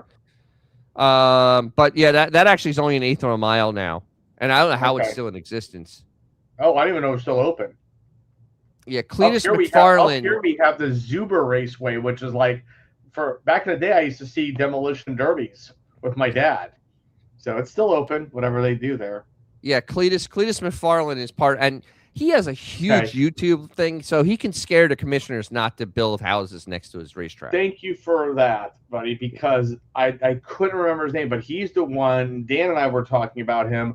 He's the one that did the dyno. He went out and bought an appliance. Okay, I'm sure he just gave him cash for it because he's got. Yes, he did a whole video on going to the dynoing the power, and it actually was like 660 horse. It was all accurate, but I was like, oh god, he's got this ridiculous car that we make fun of. But yeah, that's how I discovered him. I was watching an appliance video. Cletus McFarland. Yep. So yeah, when you also have drag strips are closing down. A lot of drag strips up in like Tennessee, Virginia have closed down because they are getting encroached by developments that came in after the track's been there. The track's been there 60 years, and all of a sudden they built a house. It's noisy. Well, tough. It's like living next to a farm. I smell cow shit. No kidding. Yeah. There's a cow. It was there when you moved in. Right. Like people in South Tampa, like, Howard Avenue's loud. Yeah, these bars have been here maybe not as long as the houses, but they were here when you bought the house. Exactly. So they've been closing down, and this is a real problem at this point, because basically one person can go and complain and end up just shutting a track down, and that is a legitimate thing, because I've heard it from drag strips in Tennessee where they got noise complaints, and it was one Uncle Tony used to go to, and it actually shut down, because like a development developed by it. That's how they were threatening Bradenton until Cletus, swung his big dick and went, you're not doing that, because they were ready to put like a 5,000 house housing project right next to it. And there'd be a bunch of Karens in there crying about noise twice a week. Every place have to have a housing development now. That's a whole other. Yeah, that's a whole problem. I don't want to go off those rails, but it's like East Bay dirt track. Yeah, East Bay's kind of scary. Yeah, it was sketch. It's always been sketch. It's sketchy as hell. Yeah, I just see a big blue and yellow sign by Giants Fish Camp. Gibson's in Florida. Yeah.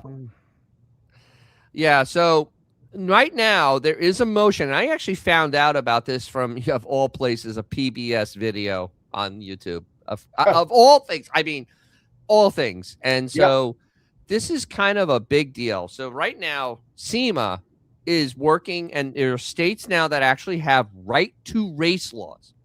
Now, this is very important. SEMA, which is in their best interest to have right to race, because the specialty aftermarket equipment, most of their stuff is for super high performance. It's for race cars. I mean, a lot of it isn't just for normal drivers. So, right to race. Motorsport venues are vital to local economies, small businesses, tourism, and heritage. Still, many face lawsuits. See, this is the thing Yep. from neighbors who moved in after the track was established to seek to limit operations, shut down the venue entirely.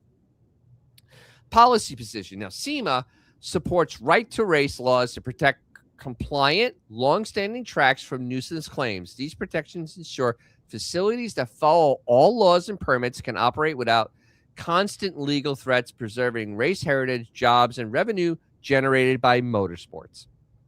Automotive aftermarket and motorsports industry contribute billions to the economy, which is true, and support hundreds of thousands of jobs nationwide.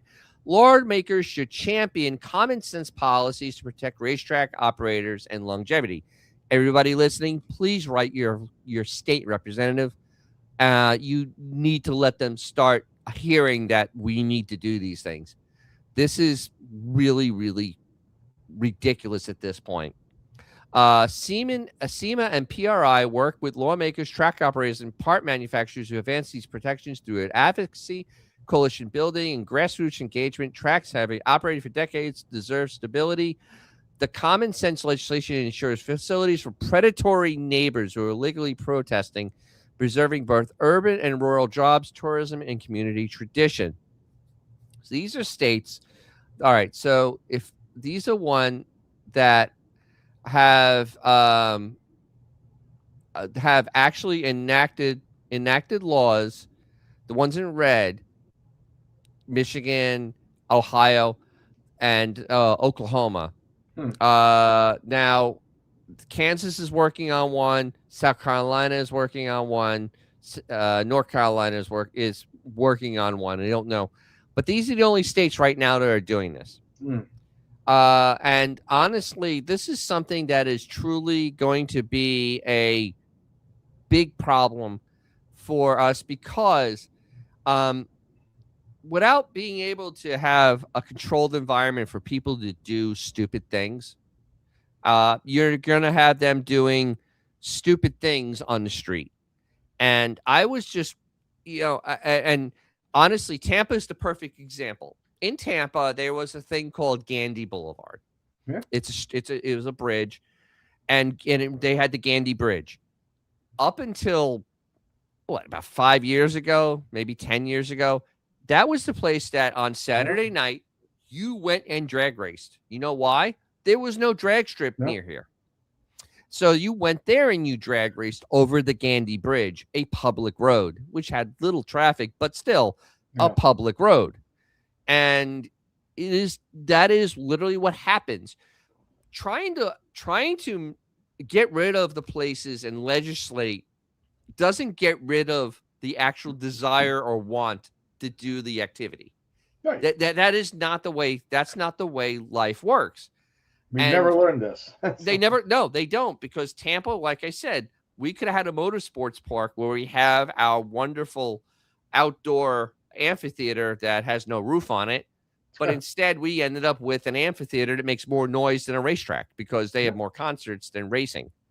And it is literally one of the most painful things I've ever seen in my entire life is seeing these reports of people complaining about the tracks, and then the track having, the fight legally and spend millions of dollars in legal fees that they don't have to try to keep open while these people just complain that it's noisy. I'm sorry, but you move next to, if you move next to a highway, would you sue the state because the highway's noisy?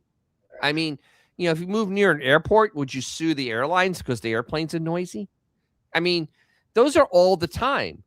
And racetracks are literally like Bradenton has a schedule Thursday, Saturday, and Sunday. Yeah. That's it. Right. That is like all they have. 24/7 going on. Yeah. It's not every day of the week. It's not all day. How old is that TV? It's a 1951 months. We can circle back to that later on. My family actually built, technically, and sold that. My aunt and great aunt worked for the factory in Chicago. My aunt was in the sales department. My great aunt was on the assembly line. And it does technically work. I have to probably replace a couple things, but I have a DVR hooked up to DVD hooked up to it. I've watched Honeymooners and all sorts of classic TVs. And in back in 51, that cost about $800 for that TV. Sorry, elevator speech. But I That's want to fine. interject Dennis something. My friend Yes. sent me, and I can send it to you if I'll find it. He's a New Jersey, New York guy. My buddy Jesse. He loves all that. Obviously, he's still wants to go home one day to New York. But uh, there was one track he sent me all about. A guy collected all this stuff. It had to close, not because of actually the government or Karens, but because the liability insurance. It was almost like a forced, like they were Yes. going to force Yep. you to close your doors. Hmm. And that's then again who moves in afterwards after they destroy it, the developer. So it's Yep. almost like, hey, here's your, you need $18 million. Like, yeah, but no one ever really races here.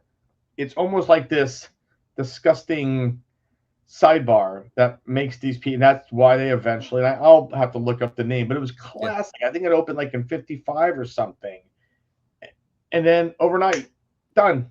All because the owner could not afford his insurance, and then the state steps in, like, oh well, we can't have this and that. Oh, magically, here comes the apartments. Yeah. Exactly.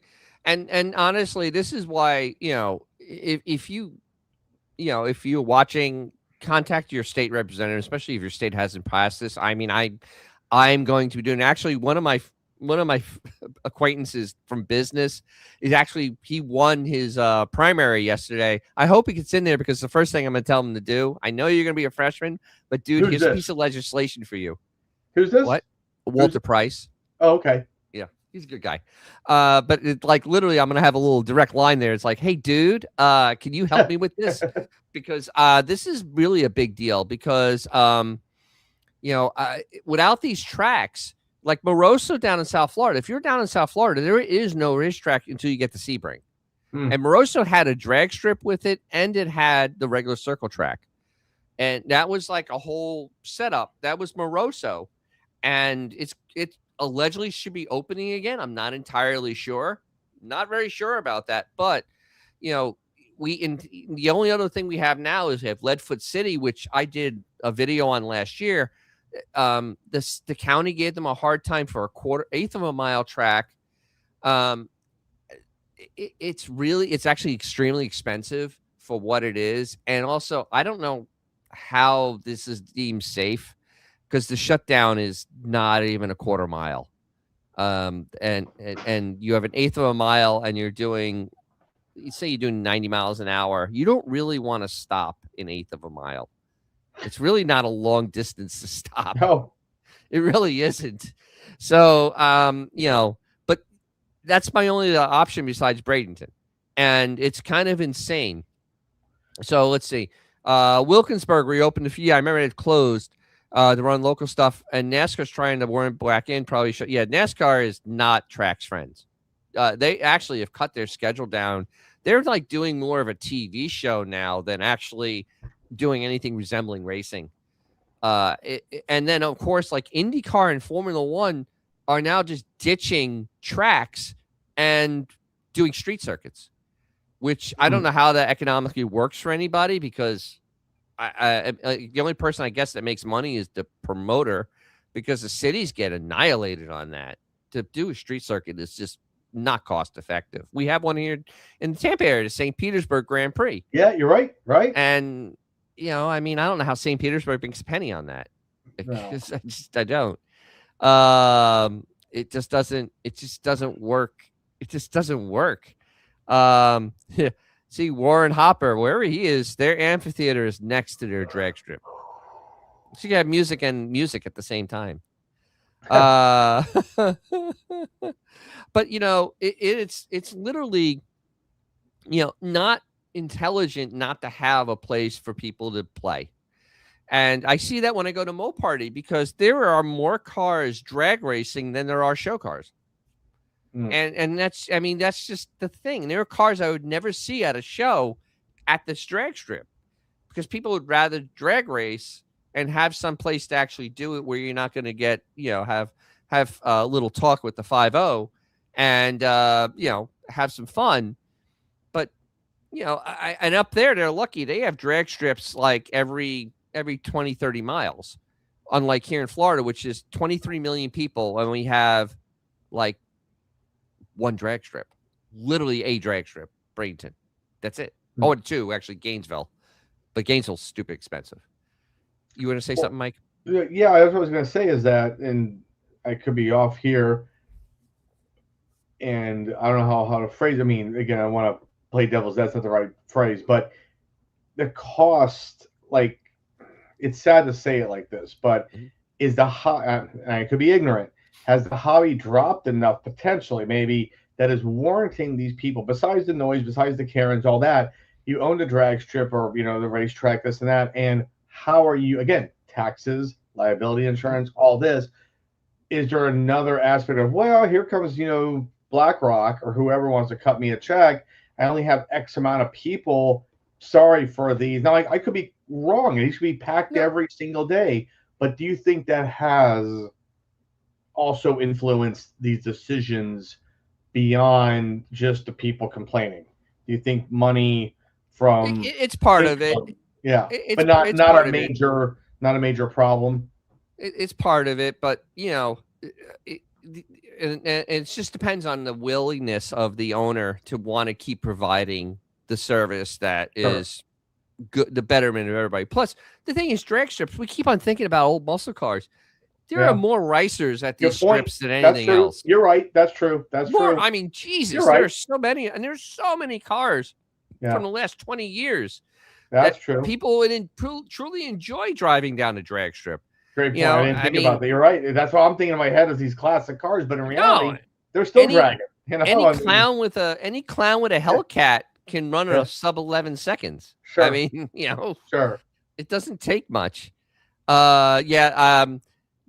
They're going to do. Yes, they are going to do. Speaking of racetracks, they are going to do a Grand Prix, the IndyCar, in DC this weekend. That should be a complete and total cluster. I can't wait to see this. This may be just absolutely one of the most greatest clusters in racing history, and I can't wait. Yes, the roads are horrible. I don't know how they're going to fix them. So Horatius, same thing though. We had this in Tampa with our music venues. God, there's a lot of Karens around here. A medium-sized music theater in my town, which had been there since the 50s, had a witch put in countless noise complaints to the cops, town and state, cost the theaters hundreds of thousands to fight it. Right, and it goes into ticket prices. You got to make the money back somewhere. Money from businesses doesn't grow on trees. It actually comes from generating revenue. Exactly. And everybody seems to forget that. The money doesn't just fly at it like for wages and stuff. It doesn't just fly off trees. KJ Kelly, yes. That's the other thing. Street circuits are horrible to watch racing. Just care about the money. Yeah. I know that every Formula One street circuit is miserable to watch. I mean, utterly miserable. The Monaco I'll watch because it's Monaco. It's Monaco. It's glitzy, whatever. It's terrible racing. It's probably the worst racing you'll ever watch. But Vegas, horrible, absolutely horrible race, terrible race. But this one in DC should be nice. This should be entertaining just for the wrong reasons. Absolutely. Horatius, I always like Horatius here. The theater started showing shows earlier, made sound dampening upgrades, changed the doors, lowered music, and the woman still doesn't have the theater eventually won and is still in business. Good. I like to hear a happy story. Seeing that she came way later after this had been here for 70 plus years. And this is it, because I've seen this in Tampa. We've seen this. Now they go and do donuts in intersections. Yes, they call it street takeovers because they don't, part of it is they don't have a place to go. No. And as much as you don't want to, like, especially if you're older, no, you have to think about this. If they had a place to go, because they've done this in some cities where the police actually drag race people. They have a car and they drag race people. One of the towns in California did that. Good point, Dennis. Actually, I was just about to bring up how there's another channel I love called It's History with Ryan Socash, and he did a whole episode on why, of all places, why California went after skateboarding. And you would think that'd be the last place because they've always been surf culture, with all their other faults. And this is back in the 70s and 80s, not nutty now. And they did. They destroyed the skate parks, right? Well, Mhm. what did they do? Wow, these railings here and there and works, and now you're hitting pedestrians, and of course I'm just paraphrasing the episode, but it's very similar where you get into this hobby, you have a place to go, and he actually interviewed that famous skater on the Hawk, whatever it was, Tim Tony Hawk, Hawk. Tony Hawk, and he says, "Look, we started in swimming pools that of abandoned houses. We broke it, whatever, and we started doing X, Y, Z. Well, then the same things happen where these noises, this, and they're all congregating and liability insurance. Okay, we closed them down. Okay, I guess we're just going to use now the walkways. They're going to still enjoy something somewhere. Okay, Right. just like drinking 100 years ago. I mean, people weren't going to stop. That worked out great. Okay, Yes, it did. so Yeah, it so worked out all awesome. right. So even though people go, these intersection burnouts. First of all, we've all enjoyed it good, much younger. They're not actually being like evil kids, like destructive. They're just doing what we've all done, but they have no place to do it. Just like the skateboarders, just give them a place to do it. They'll go. They'll go. Yep. You Adam know. 12. Adam 12 did it in 20 Cent right on time. Adam 12 dealt with street Yeah. There racing we by go. Yeah. directing the kids to the racetrack. Yeah. Right. I mean, this is where I have such a problem with it, because just like drinking, just like, all the things that we call vices, and driving a car fast could be a vice. There's a rush Fun. with it. Sure. It's fun. It's a rush. But I mean, Yeah. so is like, a lot of other things that aren't legal. Right. And the thing is, people that aren't into cars, and there are unfortunately some very weird people out there that aren't into cars. They don't understand the challenge of using you and the machine together, doing what you can do best, the best you can do together. And it really doesn't they just don't get it, and they don't understand. Like, I started, this is actually the last couple of years, actually first time I've actually done real drag racing, like on a track. And there's so much more to it. It's actually very, very challenging. Yeah. Even not having a super duper fast car, it's really challenging to do it well. Sure. And right. And it's a lot of work. I used to autocross, and even finding a place to autocross now, which is where you go around cones, and it's like 40 miles an hour, not really super fast, but it's a tiny little track made out of cones. But it helps you with your car control, helps you with braking, it helps you with steering input, controlling spins, doing all sorts of things that are high level of driving that make you a better driver. Because these things all make you a better driver, right? If you can go someplace and do something stupid. Because in autocross, I used to do it with my '89 BMW. We do 6 runs. I would spin on 3 of them. I would literally do 360s. But I knew where the car was at its maximum, and I was fine. It made me a better driver, because finally I'd get the one run, because that's all you needed was one, and I actually won my class in that car 3 years in a row, because I figured out the edge of that car and got it just to the edge where it was terrifying. And that's what you can't do on the street. You can't run 10 tenths. I see kids. I hang out with the BMW guys, and they drive. We do drives. Some of them are driving 10 tenths. And I'm like, dude, I do on the road 8 tenths and 9 tenths. I never, ever put myself to that last little bit, because if something goes wrong and you're at 10 tenths, there's nowhere to go except, bad, because you don't want to be at 10 tenths. You want to be at 8 tenths or 9 tenths. You never want to be at the razor's edge on a street. That's stupid. Yeah, so Horatius, I feel bad for kids with dirt bikes and quads. The state allows them to be sold in the state, but the kids have nowhere to ride them. Right. People and cops complain about them riding illegally. Yep. There you go. It is absolutely ridiculous. Motocross tracks. I don't even know of one around here. Nope. I mean, growing up, we all knew where the dirt, BMX, all that. Yep. Even Ocala had one. Yeah. Here we go. I was waiting for this. I was going to ask for Barracuda. The race circuit in my town, Highlands Motorsports Park, opened in 2013. It was designed based on Watkins Glen, Suzuka, and Nürburgring.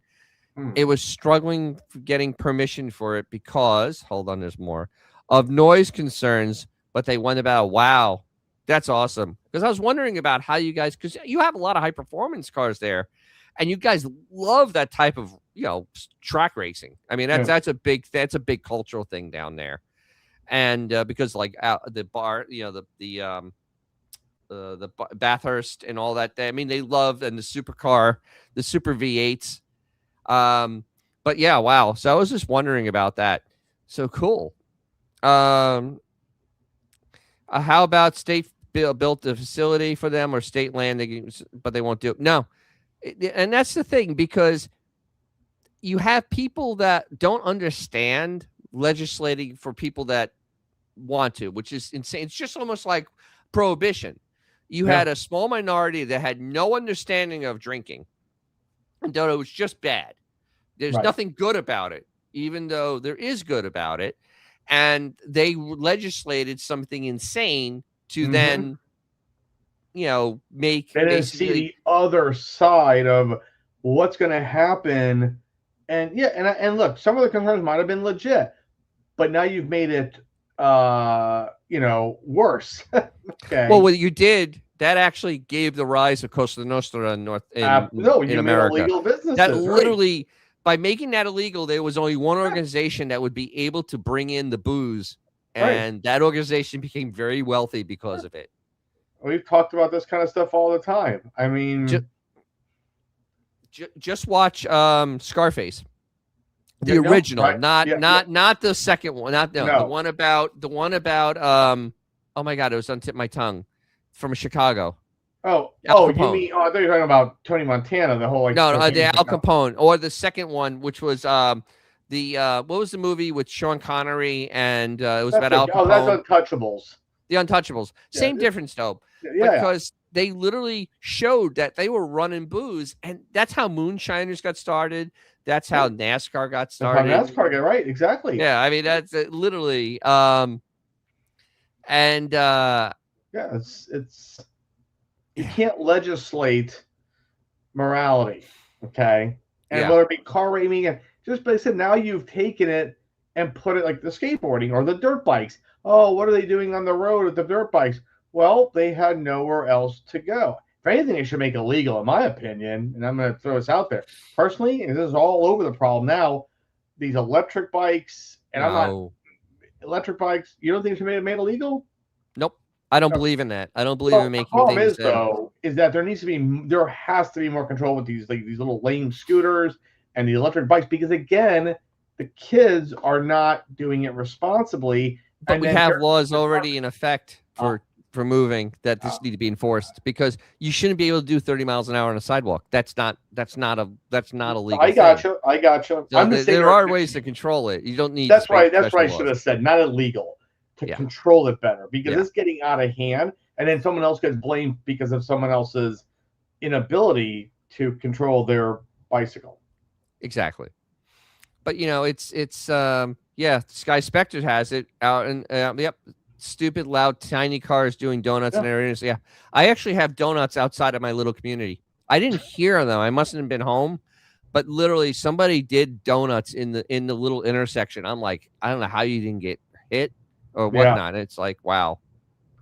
I mean, it's in high school, terrible. we call it the Ocala shopping center. I mean, everything closed at night. Yeah, I mean, it was like you got Well, hell, with my Grand Marquis at USF, I actually went into the library parking lot when it rained, and I would do donuts with that car. Absolutely, because it's a wide open. I would just spin the car around. Right. Yeah, I could have gotten in a lot of trouble, sure. But but no one filmed things back then with your license No. tag open, so we all just drove away. But I had no other place to do it, so I might as well do it there. No, but no one cared because no one caught you on film, so whatever. But I this is something that's actually really important. And I'm probably going to cut this and make this a little standalone video, because we really do need to be able to protect our racetracks, drag strips, racetracks, because if they go away, there's going to be no place to do this except public roads. And I don't want people. I like driving quick. I don't want people having, doing 170 on a highway. That's really kind of dangerous. It's extremely dangerous. Or having the drag race, and especially now in Tampa, it's so crowded, but have to go out on a road at, 1 o'clock in the morning to go drag race. No. And, there's just no time when there's no traffic and somebody can get just absolutely killed. I mean, there's no way around it. And So don't even it's think not about just good. the cars on the road. I mean, we'll use my example here on 200, where I'm like, where is this coming from? Sure, I go out maybe a Lake Canes or something, and there's always people driving. Which again, look, I enjoy fast cars too. It's fun. Not against what they're doing, but one person loses control of that vehicle. Forget about even other cars. You're going through the businesses on the side. Okay, Correct. there's so many things that can happen. And we see a news story like that. I mean, yes, he or she did something stupid, but everyone does something stupid. Just put them in the right place, but they make it sound like that these are the most evil people. And I see articles like this in one, two dots, sadly, and like all these stupid people. But we've all done this. I mean, but if you had a place to go do this, everyone's fine. So Correct. this is actually a really interesting conversation because it really actually entwines a lot of topics that are all in the same genre of legislation, let's say. Yes, yeah, and honestly, I've noticed that it's actually gotten a lot worse because now, we talk about the good old days of muscle cars, but honestly, most of those cars ran 14. I mean, let's be very Yeah. honest. Now I can go out and get a Hellcat and I can run a 10-second quarter mile. Now I'm going to street race that. In a 10-second quarter mile, you're doing 130, 140 at the end of it. That's stupid fast. You're not stopping. I don't care how good the car is. You're not stopping in that. You're taking a good 400 to 500 feet to stop that car to zero. Yeah. And so, I mean, you're now like, this is why this is kind of like even more now than ever, because you can get horsepower so easy and so cheap. So cheap now you can get horsepower like more than you could ever get 50 years ago. Absolutely. And the people have no place to use it, which is really terrifying. And honestly, because think about this, even your like a turbo anything, you can make it 600 horsepower without even trying. I mean, without even trying. And if you don't have a place to bring that, you're doing that on the street. So that means you can easily top 3 figures really, really quick. That's a 0 to 60. Like, say you have a BMW 440, right? Just 2-door coupe. You get easy to turn that B58 above 600 horsepower. So now you're doing 0 to 60 in like 2.9. That's like 94 McLaren. I mean, think about how to get. And you're hitting 100 in under 8 seconds. I mean, that's how fast that's happening, and you have no place to do it. And like, this is really the whole point of why I'm so pro racetrack, because I want them to be accessible and I want them to be plentiful to get the stupidity off the street, because we just can't have it. Because when people run out of talent, because that's always what I say, when people run out of talent, I don't want it to be on the highway in front of me. I really don't want them to run out of talent there. Right. And I've seen a lot of people run out of talent. And it's like like amateur hour on New Year's Eve. I mean, that's why this Charger with 550 horsepower, I don't want to see a lot of them out there, because 90% of the people that buy them probably don't have enough talent to drive the car, and that car is fast enough to be dangerous. Heck, don't laugh, but I mean, my 08 GT had 300 horsepower, 0 to 60 in 5.8 seconds.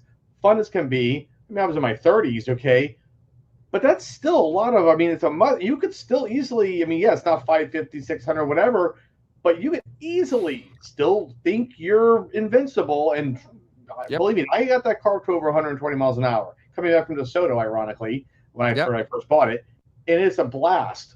Guess what? I'm not a race car driver, okay? I mean, easily. But I want to throw a story real quick. We're talking about safety here. True story here. Cal, we have a beautiful, wealthy area called Jumbo Lair, and it's actually Okay. where John Travolta. He may or may not still have a home there. My parents used to see him flying back and forth with a 707. So this is years ago as it started becoming developed, and people literally have their own runways. And some kids in a BMW, smart idea, not on the street, right? They went for a nice beeline on the runway. They didn't. This is an evening, by the way. They literally broke in. They did not know because nothing's lit up. It's just a big stretch. So they put their brights on, cruising, got over 100, just cruise on the runway. What they didn't realize was that the end of the runway pretty much just ended like the cliffs of Dover.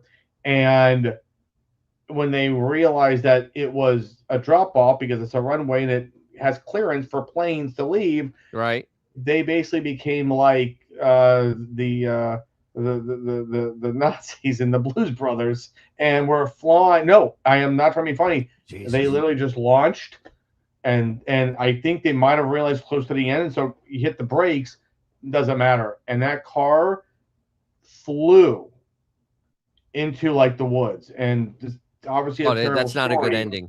No, everyone obviously deceased, Yes. and it made huge news because wait a minute, why is this open to the public? Why isn't the people who own the property? Why isn't this all fenced off? We see the mentality. We're like, oh, we're going to be off the street. Let's just do it on the runway. Unfortunately, they didn't think it all through. There's no They landing didn't. lights because no one's flying. But terrible story about this. And I'm only bringing this up because they probably thought, hey, this is a better idea. And it wasn't even their car; it was their dad's. Okay. And the one mistake they made is that they didn't do a test run to see how long they had. Now, again, when you're 8, and here's back to my GT always at my make 30, sure you know what the end is. I'm flying on the interstate 120. If I would have lost control of that car, we wouldn't be talking probably, right? Yeah. So, I mean, famous last words of James Dean. Oh, don't worry, that Chevy sees us. So, I know, but it's true. He couldn't see. It's how you feel in the Z3 sometimes. But I'm telling that story because they took Dad's car. They're being 17, which we've all been. Nothing wrong with that, but didn't go all the way through.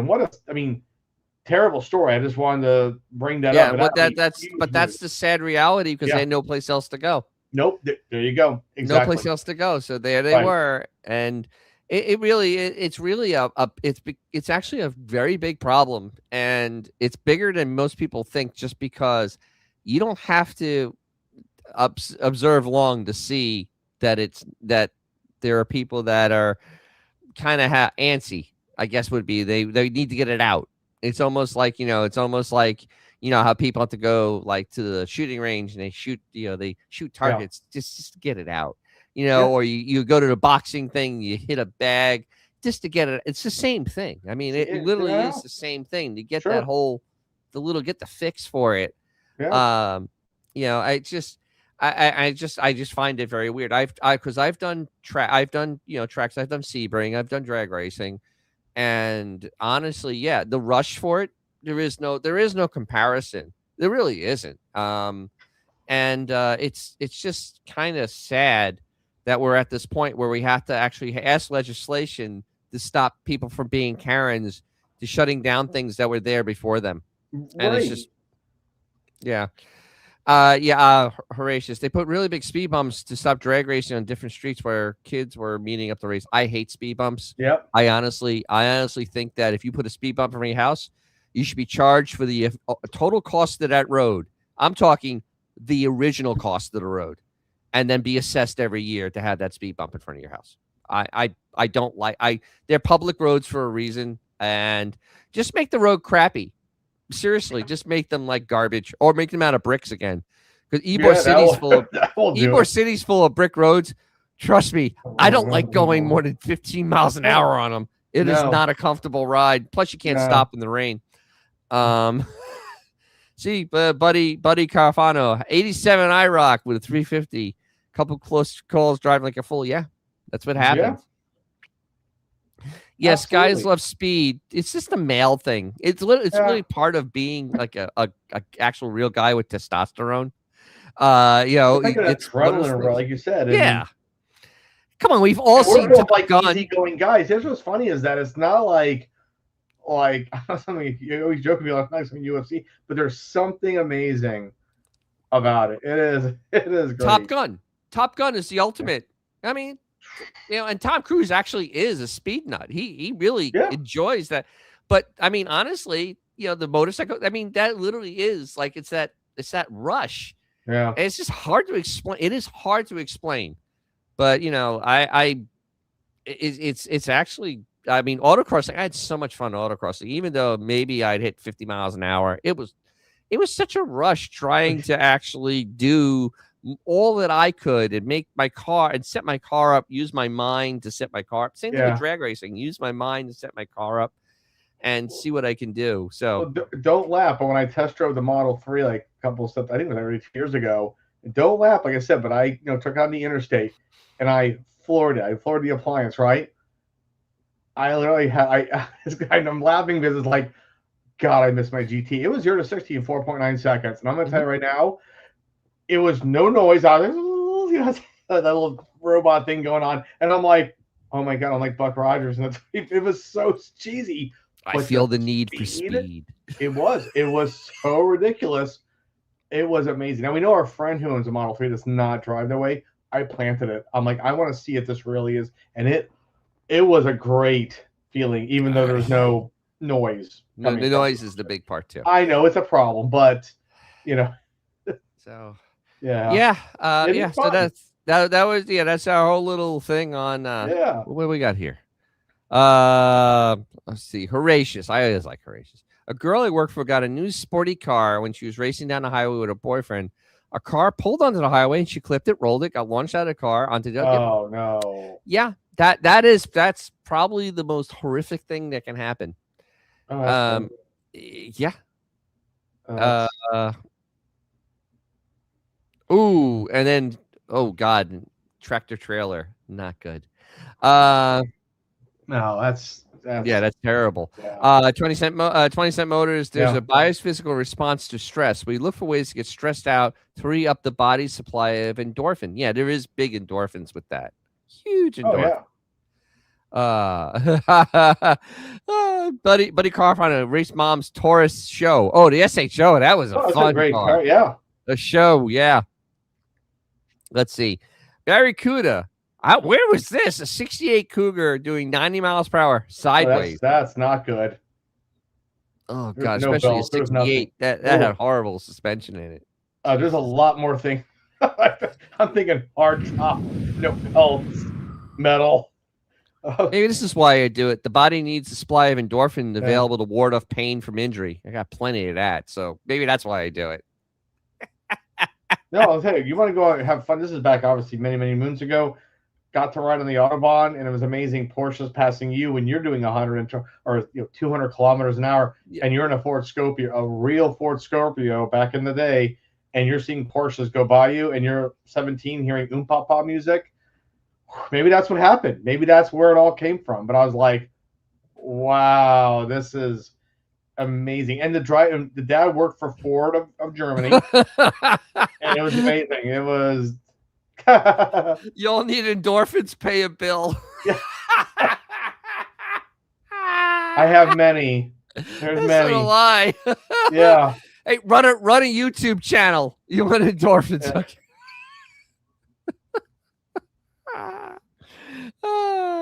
Potholes. Yeah, potholes are why I worry about buys with motorcycles, because all you need is one pothole and you're no longer riding a motorcycle. You're on the ground looking at the motorcycle. 20 Cent Motor. He thinks he owns that Cougar. Had Bondo all over. It was a plastic mobile. That is the whole thing on right to race. Great topic. It's something that needs to happen. Oh God. That's true. Also, Buddy Carver. We all never wore seatbelts when racing. No one thought of safety. No, you got thrown clear. That was the mentality, though. Get thrown clear. It's fine. You get thrown about clear. That. You were supposed to get thrown away before it burst into flames. Yeah, you thrown clear before it catch fire. Heck, I tried to see without a seatbelt on. I was like, ooh. Actually, I actually changed the foreskin in my my F-150, I actually I don't need to put my seatbelt on. It doesn't yell at me. My dad made me do that on his Crown I Vic. dis My mom was so pissed. My I dad made. disabled I've it. never worn this. It's just. No, you go in the forescan and it turns off the chime. Oh, really? No. But this is back in like Yeah. 5 model where you Yeah. have to clip it and do this and Yeah. that and hit the Oh, actually, my Charger has those and they're not plugged in. It was the first year of the seatbelt warning, and it has sensors in the seats, and I disabled it. It's funny, in one of my numerous Lincoln books I have of road tests, it says standard new for 66, and it says this: a light comes on to talk to you like an unthinking adult to put your seatbelt on. It says we quickly realized we could pull the retrap up halfway and put it down so it wouldn't bother us. So they didn't bother just buckling. They wanted to turn the light off and drive the car. It's like, no, we're not unthinking adults. Heck, before 03, it never did that constant chime, actually. So look at this. See, Horatius, I have barely ever worn a seatbelt my whole life. Not smart, but just don't want to. No, you have every right not to. You have every right not to. Exactly. I've never. That's a whole other right. That's a whole other can of worms. Just the laws telling you what you can and can't do in your own car. I have an issue with that. At least in Florida, they got rid of helmet laws for motorcyclists. I know if you want to be your skull to again, it's common sense. Okay, but it's if they don't want to. But it's Darwinism. It's Darwin's law. Whatever. We know what's going to happen. Like I'm hopping out of the Z3 without a seatbelt. That is a dumb idea, Michael. Okay, but I do it. I'm not saying it's great, but I just hop in and out. People can't believe I do it. I'm like, no, it's uncomfortable. I know what will happen. Okay. Exactly. Like I said, that Chevy's got to see me. Exactly. Oops. No, if I'm on the interstate, I do wear the seatbelt just for a little extra protection. But I learned to wear the seatbelt in my Charger because as a bench seat, I actually would slide. Here you go. If I wasn't bolted in, I'd slide. No, it's not good. No. It's like, woo! Wait a minute. I'm in the middle of the car. I gotta go. Same difference. Exactly. No thought of moving around while you're driving. I remember this is why they probably did with these. Buddy Carfano, grandfather had a scare from a dash mounted rearview mirror that got thrown in a car crash. Yeah. Oh yeah. Yeah, that 300 has one. That 300 is probably the most dangerous thing I've ever driven in because it has a dash mounted rearview mirror. It has no seat belts. No real padding on the dash. Steel everywhere. Yes. And no crumple zones. No crumple zones. That steel's coming right. Oh, the hood could disconnect and just keep going. Yeah. But I just realized that it's actually more dangerous than my uncle's 55 Ford, which was pretty freaking dangerous. It had a 390 in it. It had a 390 in it. It was super dangerous. Yeah. My mom was okay though. We just ride in the car with them. Yeah. We all do. I know, but isn't it funny how we just hopped in and out and don't mind this? And they knew about that. That's again whole other story. So Autobahn in Germany has no speed limit on the highway. What do you think of it? I think it's great because the Germans actually take driving seriously like Germans do because they're German. Mm-hmm. And you actually have to go and do real courses to drive, and you have to get renewed to say you still have those skills to drive. Driving like an airline, like a pilot's license. Like an airline pilot. Yeah. They actually have severe it's Germans. It's just, but they are very strict with it and not lackadaisical like America. And they actually enforce things that in America are not enforced. If you stop on the white line at the stop sign or a stoplight and not the crosswalk line and not you actually get a ticket. Because that's a real thing there. You get a ticket for not stopping in the right spot. That's a real thing. You have more opportunities actually as someone, and their bicycle rules too. They're very strict on every type of vehicle because that's how they are. But it's funny you say that. You bring this topic up because here's what most people don't realize. Even 30 plus years ago, the Germans call the Autobahn the biggest parking lot in the world because unless you're really in a non-urbanized area, you're literally driving like we do here. And by the way, it is not actually when it rains, the speed limit drops down to 60 miles an hour. Yeah, they have very strict Mhm. speed laws. So it's kind of a mixed bag. But yes, there's no speed limit. But when certain things happen, you will obey them, Yeah. obviously, because they're German. Yeah. I mean, it's Yeah, they're very it's interesting. it's and speaking of speed, like in Italy, Jesus, I on the autostrada, literally, you thought you were on the autobahn. They they they actually the Italian police really don't give a rat's ass about speed on the highways there. They really don't care No. because when I was doing over 100 miles an hour in this friggin' Fiat Punto, I had a European escort roar by me doing at least a buck 40. And this is it was on a closed highway, clear day, straight line, but it was near Argento. I mean, it was near a city, and they didn't care. No police. Didn't see any police. No highway patrol. Nobody. All they had was speed zones that you had to slow down for. They told you that they were there, and you slowed down and you speed back up. And it was by towns. When you had this thing go through a town, you slowed Yeah. down. Another thing about the Germans too is that my dad did a great job and taught me how to drive. And I still went through driver's ed to get the free A, you might say, and watch great '70s film footage. But the Germans, when you go to you go to actually like a driving school. Yep. Parents don't teach you. You literally go like a college, Yep. a accredited school to teach you how to Fahrvergnügen. Yeah. Well, I mean, 20-cent motors. It's kind of expensive to drive in Germany, so Yeah, it keeps the absolutely it inept is. off the road. Yeah, I can see that. Yeah. A license is about 20. This is again, long time ago, about $2,000 if for your everything. It's probably about the same still. Yeah. Yeah. That's the thing I've always had a problem with in America is that we don't take it serious enough. Because I mean, I am a very big stickler in a lot of the things. I mean, you would never know that, but I'm a stickler. Yeah. Like making right-hand turns, you go in the right-hand lane. Make a left-hand turn, you go in the left-hand lane. Oh yeah. The left lane is for passing only, not a lane to stay in. Right. If it's raining out, slow down. These aren't hard things to slow down. In a circle, don't come to a stop. It's a yield. Yield means you keep rolling. You mean slowly. A roundabout? A circle. Well, I come from they were called circles. They're roundabouts. They don't know how to design them. They're the most frustrating things I've ever seen. I've gotten very good, believe it or not. Like I'm almost British when it comes to the villages. I'm actually not bad because I can't stand those things, but I've gotten a lot better with them. You have to just slow down to a crawl and keep moving. Yeah, don't ever stop because that is not how you. That's not how you deal with them. Clearwater Beach, the worst one in the whole world.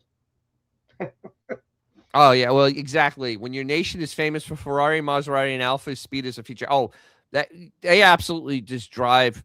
See, that's why New Yorkers drive like they do. There's a lot of Italians there, and now I realize this is the way Italians drive. There's just there's no care of the rules. There's no care of the speed limit. It's all it no matter. No. But yeah, my parents went to Sears and Roebuck and installed lap belts in their Rambler 63. That's right. You go to Sears and Roebuck, and you could buy your 30-06 and have that shipped to the house too. Yeah. Here's something interesting on Dan's, or again, our infamous friend Dan. He's a 62 Continental. Seatbelts were an option. Do you know where they actually were bolstered into the ground, into like the floorboard with one pin, then going to like a part of it's a unibody car, basically like the understeel structure. Like they just said, we'll just put these on. It's sheet metal. It basically sheet metal with one bolt going into another piece of subfloor steel. So you literally just have two bolts. Yeah, literally. But look, Horatius, he had a rearview mirror come off in a crash, and struck him in the head. Yeah. I mean, God, that could his glasses stuff. Jesus, that's terrible. Well, it's funny you say that. That's why especially on my car, is the first year for a breakaway rearview mirror. Before that, they were just somewhere stuck. The Chargers isn't breakaway. Mine actually is on a pivot ball. It's on a pivot ball. Oh no, but mine is too. But what I'm getting at is that you can still move it. Mine. The pivot ball. But like, Yeah, yeah, like a yeah, it's like not fixed. You can't like get a concussion or break your right. head open.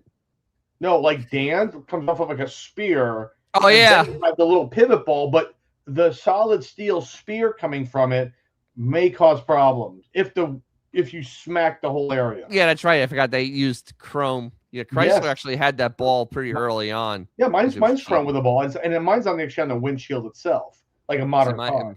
mine's just And, mounted in the header yeah, there we go. because My Kona is mine's in the header now because they've gone to all that techie stuff. Yeah, BMW just uses a fancy mount on the windshield. yeah, with that big red ball that's never. They still use that probably for the security alarm. Oh, actually, that one works on my 95. I have it. Yeah, It blinks for the yeah, security. but they literally they have that in The 2015. clown nose. I love the clown nose. That's what it's called. This is called clown nose. Yeah, I wired it up. It works with the alarm it's a system. big alarm. Why? Because it's German. So let's make It's it German. Oh, good stuff. Yeah. Yeah, exactly. And you realize that Land Rover rear view mirrors fit that BMW. Just to let you know. There we go. And they're $20. Yeah. Barracuda. He's taking the German thing a little serious. For a second driving offense in Germany, I can imagine a firing squad being involved. Wow. Yeah. Too soon? Yeah. Maybe you go on a train ride. Is it too soon? Oh man. Yeah. Wow. We just got canceled. That's great. All that recording for nothing. Yeah. See, airbags is another. I can go on hours about airbags. They are just not safety. Not good with no seatbelt when an airbag hits you in the face, like what happened to me. Another time, rear end someone and hit my mouth on the steering wheel and put a couple of teeth through my. Oh, dude, dude. Yeah, airbags don't work without a seatbelt. They don't work. Period. I seriously doubt their actual efficiency. Because cars are built better they have better brakes, better stability control. So it's impossible to compare apples to apples. No, you're right. No. Like how do you compare my Charger? How do you compare my Charger to your Kona? I really, how do you compare the two cars for safety? How? I would say if they took all my airbags out, which is I do actually decide with the glass is actually my favorite of all of them because you got flying stuff and your head's moving around. But I would say that here's a misconception. Like my own mother, God rest her soul. Oh, the Polara was so big and heavy. Yeah, Mom. And when that metal starts moving around, the Kona is a safer vehicle because it collapses upon you.